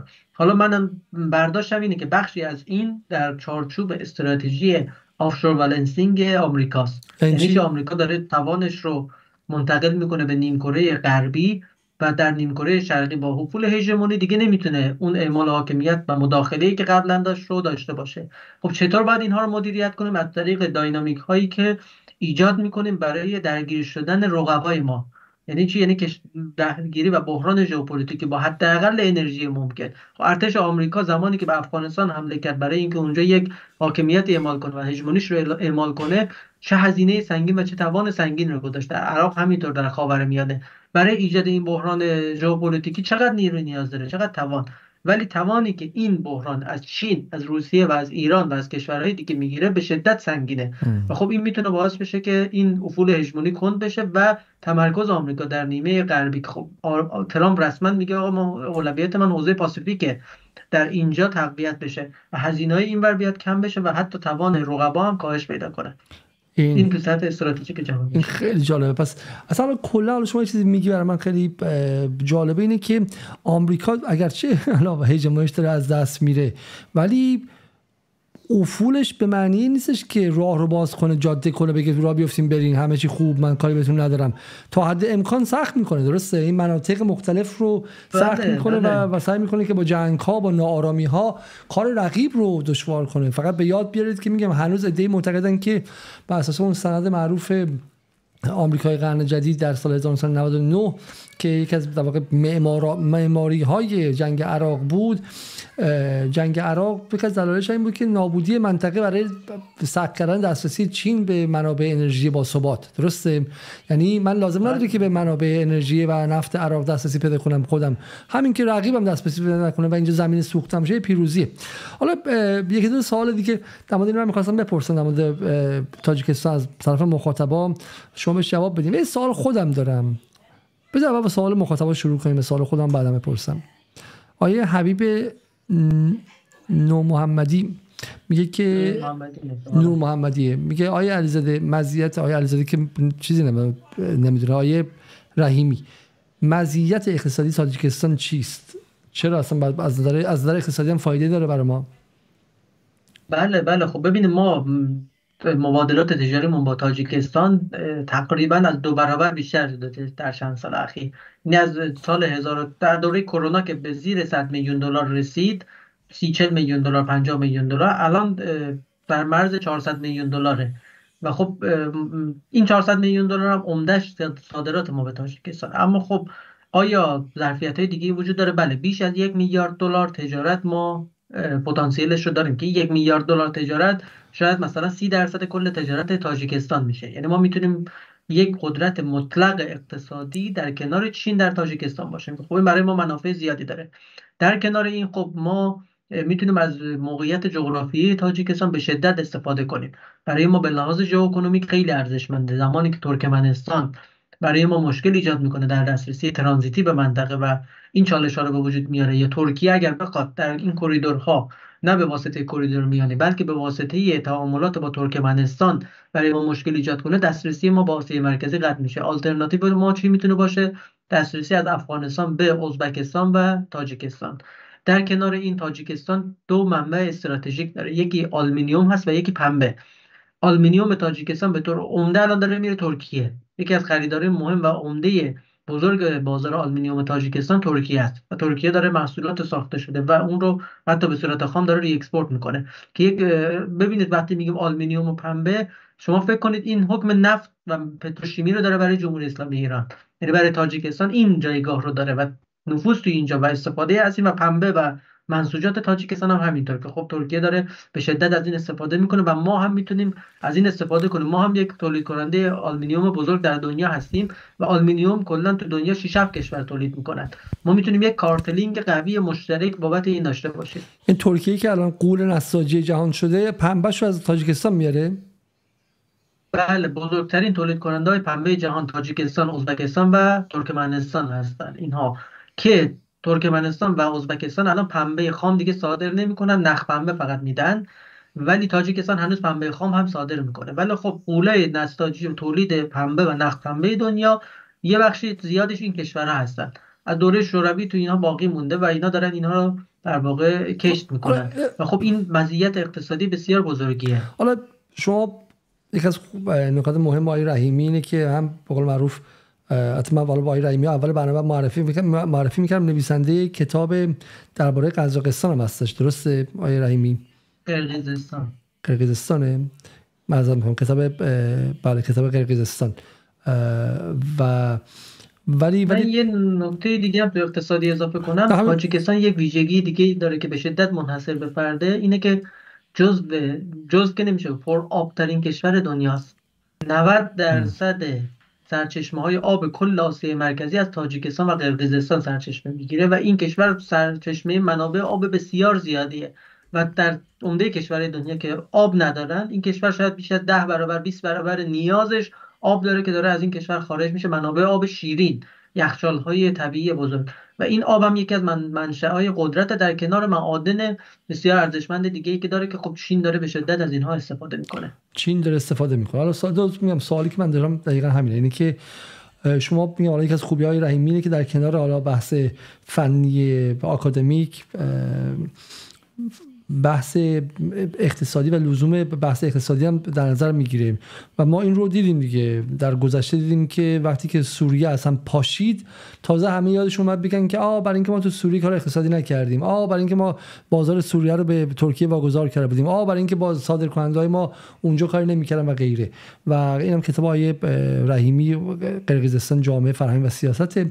ولی سوال من این که حالا در واقعیت الان آقای پزشکیان رفت اونجا، سری هم به شکلی الان حرفای گلدرش ممکنه بزنن و غیره، ولی در عمل فکر می‌کنین که کلیت جمهوری اسلامی در قالب حکومت، نهادهای رسمیش و اون بخش خصوصیش و اتاق بازرگانی و غیره الان از این سفر پشت این سفر راه میافتن و یک اتفاق اقتصادی تجاری بزرگ رقم بزنن، یا اینکه نه همچنان ایران در خوابه و باید نه فقط 2 قدم پشت ترکیه بلکه باید 200 قدم پشت ترکیه باشه از نظر اقتصادی؟ خب ببینید، این که اگر بگیم تغییر ایجاد میشه، بله قطعا تغییر ایجاد میشه، چون روند همینه، تاجیکستان هم این تمایل رو داره.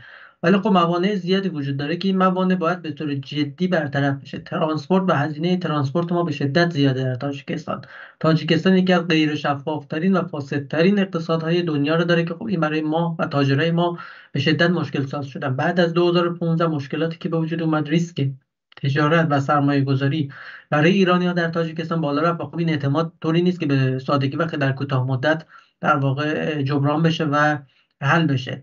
در کنار این هم خب ضعف‌های ساختاری، مشکلات ارز، نوساناتی که در بازار خودمون داریم، ممنوعیت‌های عجیب غریب و حالا سیاست‌های داخلیمون هم هست که خب ما رو داره تضعیف میکنه. ولی اینکه آیا به صورت بالقوه میتوانیم؟ بله، ما یک زمانی در این جایگاه بودیم. ما در دهه 1990 میلادی جزو 10 شریک اول تجاری تاجیکستان بودیم و عمدتاً شریک اول بودیم. در ترکمنستان ما بیش از 1 میلیارد دلار بر اساس آمارهای رسمی تا 1.5 میلیارد دلار صادرات داشتیم به ترکمنستان، زمانی که ترکیه اصلا 1/10 این رو صادرات نداشت. حالا اینه که میگم خیلی قدیم نیست، همین 10 سال پیش 15 سال پیش هست، قبل از دوره آقای روحانی. یک زمانی ما این بازارها رو داشتیم و الان تجارت حدوداً 2 میلیارد دلاری که کمتر از اون حتی با کل آسیای مرکزی داریم 1.5 میلیارد دلار هست. ما میتونیم این رو تا 4 برابر کنیم که به ظرفیتی که 15 سال پیش داشتیم، 10 سال پیش داشتیم برسیم. یعنی ظرفیت قبلی خودمونه، یعنی همه چیز فراهمه. اینکه خب ما یک مزیت استراتژیک دیگه هم در واقع داریم در هم تاجیکستان و در کل آسیای مرکزی. یکیش به دلیل فارسی بودنمونه. ببینید یه خاطره در تاجیکاست احتمالاً در کتاب‌ها زیاد دیدید، اینا الفبای روسی می‌نویسن زبان تاجیکی رو. وقتی که مثلا یه پوست بیسکویت از ایران که میومد به زبان و الفبای فارسی ما اینو نوشته بود رو زمین بود، برمی‌داشتن از زمین بوس می‌کردن می‌ذاشتن کنار، میگفتن این زبان قرآنه، این نباید زیر پا بیاد. یعنی اینقدر این اهمیت داره براشون و الان معروف شده کالای ایرانی. و دو چیه، ما یک دوستی داریم در ازبکستان باهاش صحبت می‌کردیم و تاجیکای ازبکستان بود، میگه بعد از طوفان الاقصی به دلیل حمایت ایران از فلسطینی‌ها مردم الان نگاهشون به این شده توی مغازات، سوپرمارکت‌ها می‌بینن کالای ایرانی و با بسته‌بندی ایرانی، میگن برید اینو بخرید چون ایران از فلسطین داره حمایت میکنه. و این جریان حمایت از فلسطین هم برای ما یک مزیت برندینگ شده در منطقه و این در شرایطی که تبلیغات شدیدی هست و نگاه به ایران به شدت کاریکاتوری در حوزه اقتصادی، یعنی اصلا خبر ندارن از ظرفیت‌های عجیب غریب اقتصادی که در ایران وجود داره. ما حالا باید به این سمت بریم، روش کار کنیم و تلاش کنیم، ولی خب در واقع درگیر مشکلاتی هم که در داخل بودیم هستیم دیگه. حالا یه سوالی جهش رو نمیتونیم واقعا جهش حالا نه حالا دو چیزی. اول شما از دوره روحانی که حرف میزنین یه احساس میکنم یه آهی میکشی به عنوان متخصص آسیای میانه. یعنی احساس میکنین که حالا ما قبلش هم نه این که مثلا خیلی فوق العاده بودیم، ولی در زمان روحانی واقعا تو بحث آسیای میانه رو اصلا رها کردیم رفت، یعنی گفتیم دادیم رفت رو سینی تقدیم کردیم. درسته؟ متاسفانه همین شد. حالا ما از جهت سیاسی نمیگیم کارو به قول معروف بگیم های روحانی اصلاح طلب بود یا اصولگرا یا اعتدالی بود، نه، از جهت صرفا آسیای مرکزیش که میگیم ما دو بحران امنیتی و سیاسی کلیدی در آسیای مرکزی در این دوره برامون به وجود اومد با ترکمنستان و تاجیکستان که هر دو هم تاثیرات مستقیم و هم غیر مستقیم دارن. مشکل گازمون رو ببینید، دو خط لوله ما با ترکمنستان داشتیم که سر اختلافات گازی که به وجود اومد و جرایمی که رئیسی این دوره ایشون پرداخت شد، دو تا خط لوله‌مون الان خالی، هیچ گازی داره نمیاد. این خطوط لوله هستند که شاید بیش از 1 میلیارد دلار برای اینها سرمایه گذاری شده و ما هم سرمایه گذاری کردیم که اینها احداث بشه. و زمانی بود که اولین خط لوله انتقال گاز به خارج از شوروی سابق رو دهه 1990 میلادی ما در همین کرتگوی کرپشه افتتاح کردیم که در کنار بعد از این راهن سرخس که چندین بیش از 10 رئیس جمهور و وزیر خارجه از کشورهای مختلف اومدن این افتتاحش کردن.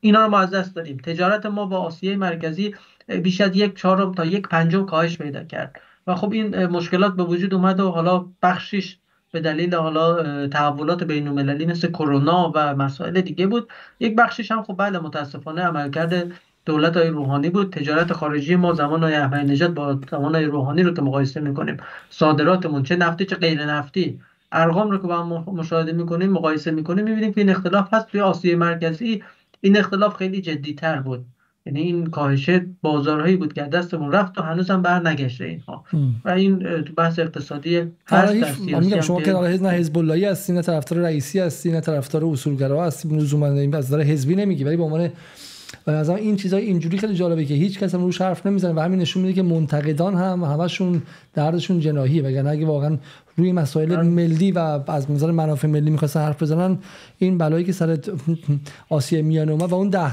سال مهمی بود. 10 سال بود که ترکیه بار خودشو بست. درسته؟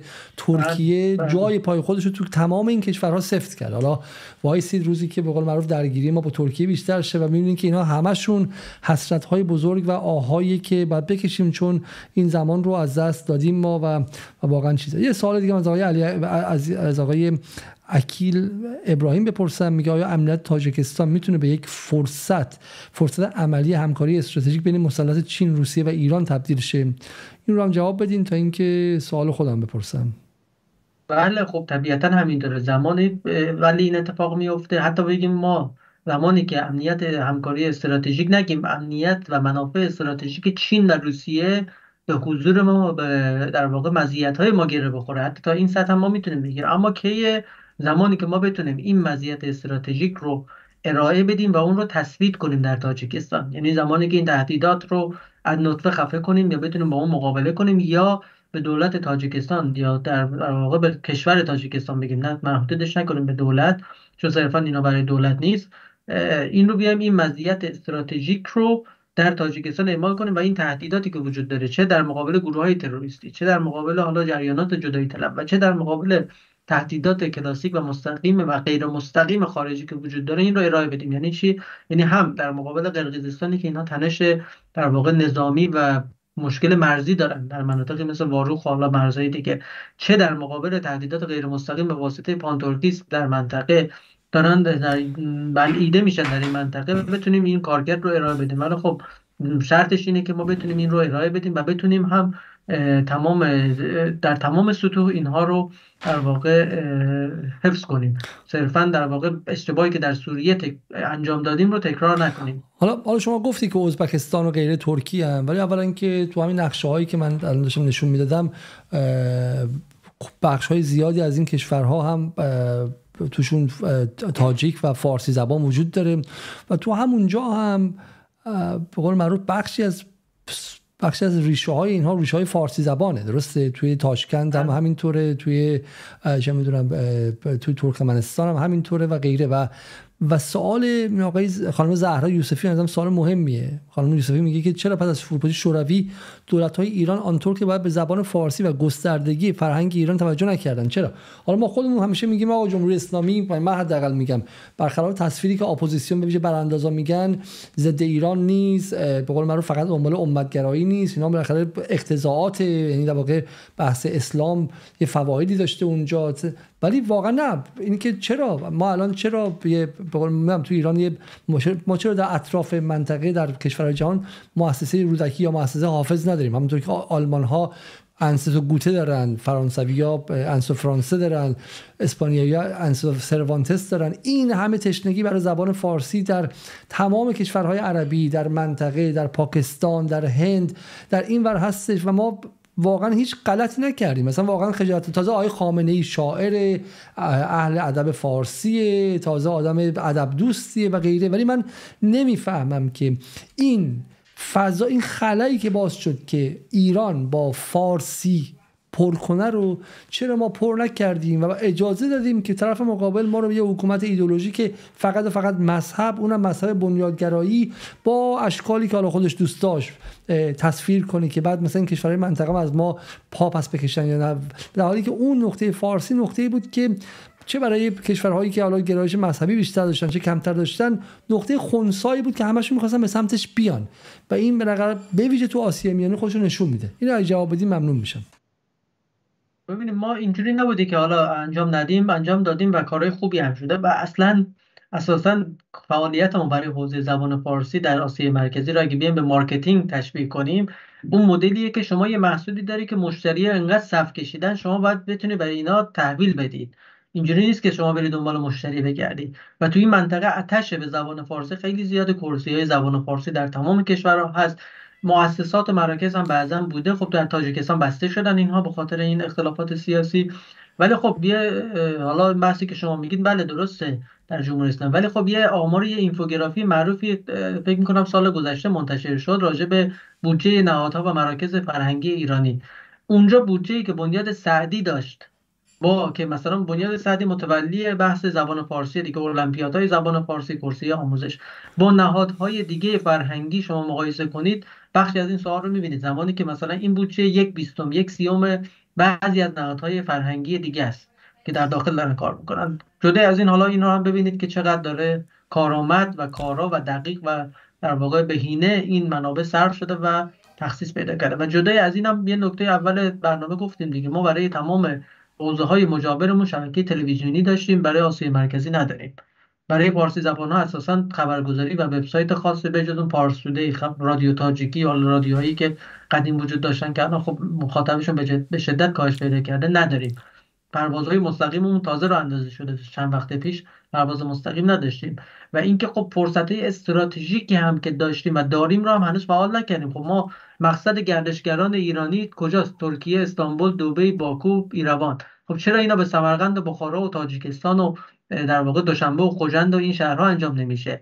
این هم حتی میتونیم این مسیر استراتژیک رو هم عوض کنیم. ما باید علتش خیلی واضحه، چون ما و سیاست‌های رسمی جمهوری اسلامی وظیفه دارن که جیب اردوغان رو پر کنن که بعد اردوغان بتونه بیاد سوریه‌ای که با خون بچه‌های ایرانی آزاد شده از دست داعش و غیره رو پس بگیره. در واقع جمهوری اسلامی صبح‌ها سیاست‌های انجام میده که شب‌ها برعکسش انجام میده. صبح میره بچه‌های مردم میفرسته سوریه کشته شن، شهید شن، شب میره جیب اردوغان رو پر کنه که سوریه رو پس بگیرن ازش. وگرنه این سیل عظیم سرمایه‌گذاری در ترکیه، راه باز بودن راه و غیره اصلا طبیعی نیستش. خب اصلا غیر عادیه. از خود آقایون، از آقازاده‌هاشون گرفته تا بقیه همشون خونه دارن توی ترکیه. شرایطی که در سمرقند و بخارا و در تاجیکستان است، در سطح مردمی، زمانی که میگید من از ایرانم و از ایران رفتید ببینید چه شرایطی بوده. خب روادید رو تاجیکستان حذف کرده، ازبکستان خیلی تسهیل کرده، اگر گردشگر زیاد بشه اصلا روادید ویزا رو هم برمی‌داره ازبکستان. تسهیلات زیادی داره میده. حتی ازبکستانی که در واقع حالا جزو اون کشورش سازمان کشورهای ترکیه، من یک استوری زدم اخیراً در اینستاگرام، گفتم ببینید خیلی اینها رو با هم قاطی نکنید. ترکیه زمانی که این داستان کامیون‌های ایرانی رو در مرز به وجود آورد، همزمان با اون خبری منتشر شد که ازبکستان تعرفه ترانزیت کامیون‌های ایرانی رو حذف کرده، صفر کرده. میگه بدون تعرفه بیاید عبور کنید. همچین مزیت‌هایی رو میده و شدیداً الان دنبال راه اندازی گردشگری هستن. مثلا میگن مشهد به بخارا پرواز بذارید. مشهد تا بخارا چند کیلومتر به نظر شما؟ 700 کیلومتر مسیر زمینیش. مشهد تا بخارا نزدیکتر از مشهد تا تهرانه. یعنی مسیری نیست. یعنی با یک هزینه خیلی جزئی مثلا مشهدی‌ها میتونن برن بخارا، در این شهر تاریخی که اینقدر معروف در ادبیاتمون داشتیم. در سمرقند برید شما در رستورانی نیست وارد بشید بگید ایرانی، موسیقی ایرانی برای شما نذارن، تحویلتون نگیرن، به راننده تاکسی بگید من از ایران اومدم، ببینید چه برخورد با شما میکنن و چه عمق استراتژیک فرهنگی میشه اینجا شکل داد به واسطه گردشگری و جریان‌های دیگه. ولی خب از این فرصت‌ها هم استفاده نکردیم. جریان‌هایی که میتونه محرک این گردشگری باشه بالعکسش هم هست. حالا در همین مذهبی که ما اینقدر داریم حساسیت نشون میدیم، مشهد برای زیارت اگر باز بشه از آسیای مرکزی همین اهل سنت منطقه برای زیارت در جمعیت خیلی زیاد و کثیر پا میشه میان در حرم امام رضا برای زیارت. بعد خب نگاه ها اینقدر کاریکاتوریه، اهل سنت طرف از ما میپرسه اهل سنت آسیای مرکزی، بله نه فقط شیعیان. اهل سنت در ترکمنستان امام رضا رو میگن قزل امام، امام طلایی، به خاطر اون گنبدی که داره و جایی که امام رضا محلی که بوده در مرو سکونت داشته، اونجا الان زیارتگاه برای ترکمن‌ها در ترکمنستان میرن اونجا زیارت میکنن. جدا میگی؟ در آثار، بله آثار مرو رو، شهر تاریخی مرو رو که نزدیک همین مرو امروزه سرچ بزنید، اصلا مراسم میگیرن اونجا. جایی که امام رضا بوده هر سال حالا کنفرانس فرهنگی برگزار میکنن. و در این مذهبی هم یه ایده‌ای که ازبک ها دارن اینه که میگن بخارا و مشهد رو بیایم در واقع گردشگری مذهبی بین اینا رو راه اندازی کنیم. چرا؟ چون بخارا هم مرکز تولید دانش و تمدن اسلامی بزرگان حتی اهل سنت. امام ابو حنیفه از کجا بود؟ بهاءالدین نقشبندی از کجا بودن؟ اینا همه ایرانی بودن، همه از همینجا بودن دیگه. الان مزار اینها اینجاست و اینا اتفاقا جاهایی که از نظر توریستی میشه با تبادل کاری کرد که اصلا نیازمند ارز خارجی هم نباشه، در واقع توریسم داشته باشه بدون اینکه نگران ارز. الان ایران زیر تحریم میتونه توریسم به این کشورها رو داشته باشه بدون اینکه بگه آقا من الان دلار دارم ندارم و غیره، و به جامعه ایران هم احساس بدبخت بودن که آقا پاسپورت من هیچ جا نمیتونه بره سفر. ولی نیازمند اون شعور و اون فهم استراتژیکیه که یک نفر تو اون وزارت خارجه و یک نفر تو اون وزارت اقتصاد و اون وزارت بازرگانی بانک مرکزی این اقتضای ملی رو احساس کنه که آقا من باید بتونم این راه‌ها رو باز کنم، این جاها رو باز کنم. یه حالا ما میگیم یه فرماندهی میخواد که بگه آقا من خودم میخوام تا تهش برم و نیستن مثل بوروکراتی ان که اصلا دنبال این چیزا نیستن و غیره. حالا ما واقعا الان اینجا حرف بزنیم واقعا میشه اعصابمون خورد میشه، ولی از این نظر سفر پزشکیان پس مناسب بود و پرفورمنس هم پرفورمنس خوبی بود، پرفورمنس ایرانی فارسی. و هیچ واکنشی نسبت به این سفر توی مطبوعات تاجیکستان شما دیدی؟ مطبوعات که هیچی، خبرگزاری‌ها و تلویزیون‌ها هم که پر بود، در تمام شبکه‌های اجتماعی اینها هم پر شد. الان چند تا خواننده تاجیک از این جووناشون اومدن آهنگ خوندن راجع به اتحاد ایرانی‌ها، موسیقی هایی که راجع به آریایی ها بود از خواننده‌های مختلف ترند شده دوباره در فضای شبکه‌های اجتماعی تاجیکستان. پیجی و صفحه‌ای رو شما نمی‌بینید که راجع به این موضوع چیزی کار نکرده باشه در سطح گسترده مردمی. و این اتحاد و این در واقع پیوندی که دوباره برقرار شد بعد از چند سال انفکاک و گسستی که وجود داشت، این برای تاجیکستان به شدت شیرین بود. نمیدونم اون ویدئوی خانم گلرخسار رو اگه بذاریم میگن که ایران مادر است، کشور مادره، و این نگاهیه که تمام تاجیکا دارن میگن، اعتقادم دارن به این. ویدیو قدیمی البته با هم ببینیم.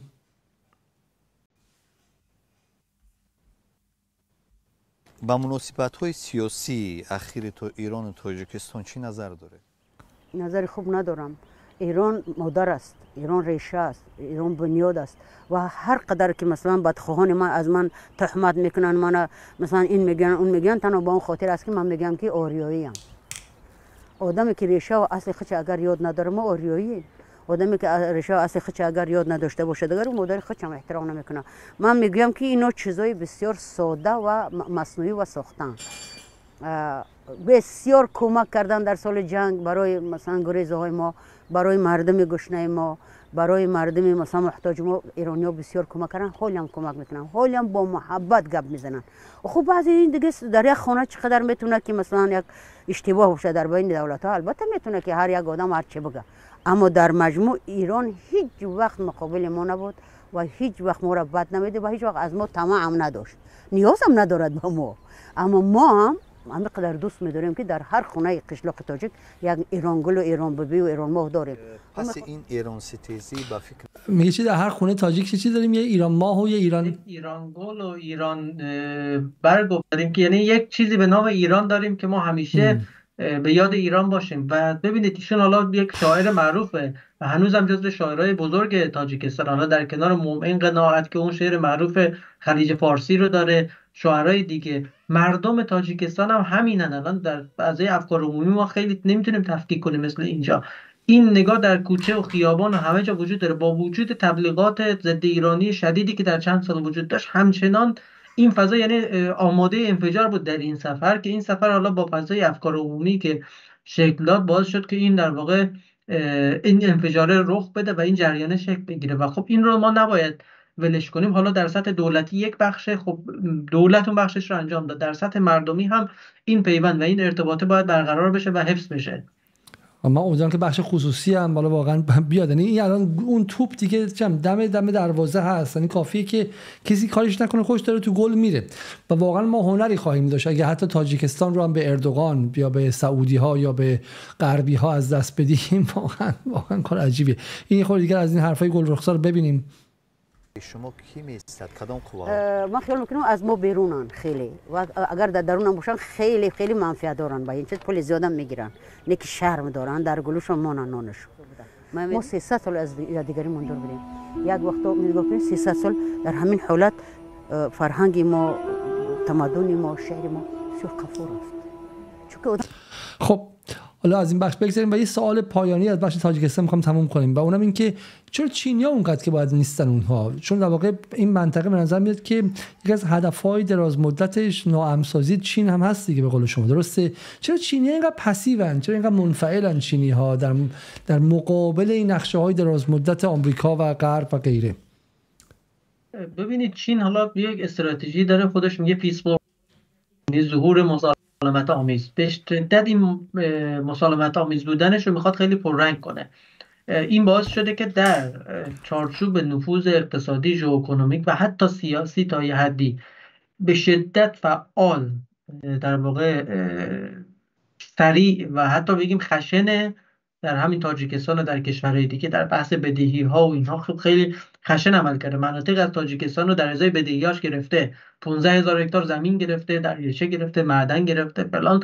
ولی زمانی که باهاش مقابله میشه و من فکر میکنم خط قرمز چین مرزهاشه، فقط بیرون از مرزهاش به قول معروف یه دونه بزنن زیر گوشش میگه ببین این مرم یه دونه بزن، ولی من کار خودم رو انجام میدم، با شما وارد درگیری نمیشم.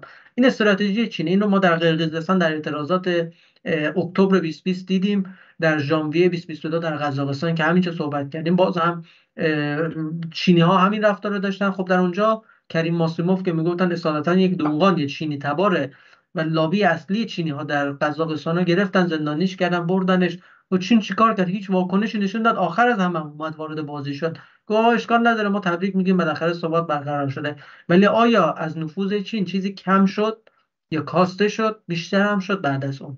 چرا؟ چون میگفت آقا من وارد این درگیری نمیشم. ولی خب احتمالاً رسیدن این بحث ها به مرز چین و امنیت ملی چین ممکنه این خط قرمز باشه. ولی بیرون حتی حمله کردن به در واقع منافع چین، کشتن چینی‌ها رو. همین اخیراً در تاجیکستان، در جنوب تاجیکستان یه سری نیروهای چینی رو کارگران حمله کردن، یه حمله تروریستی شد، کشتنشون. در پاکستان و در افغانستان هم که زیاد دیدیم علیه چینی‌ها میشه ولی علیه دیگران نمیشه این حملات. خب مشخصه چطوره. ولی خب چین‌ها یه واکنشی نشون داده، هنوز خیلی این منفعل بودن بخشی از استراتژی در واقع نفوذشونه. حالا من یادآور حرف ایران آقای مسعود براتی رو ما تازگی که باهاش صحبت می‌کردیم، گفتیم آقا چرا ایران سمت ساخت بمب اتم و غیره نمیره؟ میگه آقا سیاست ایران همین جنبه به قول معروف این صلح پایدار منطقه‌ای که نشون بده که ایران خطری برای هیچ کدوم از کشورهای همسایه برای منطقه نیست و میخواد به زور که شده خودش رو حتی به قیمت خطرات امنیتی برای خودش رو صلح طلب نشون بده.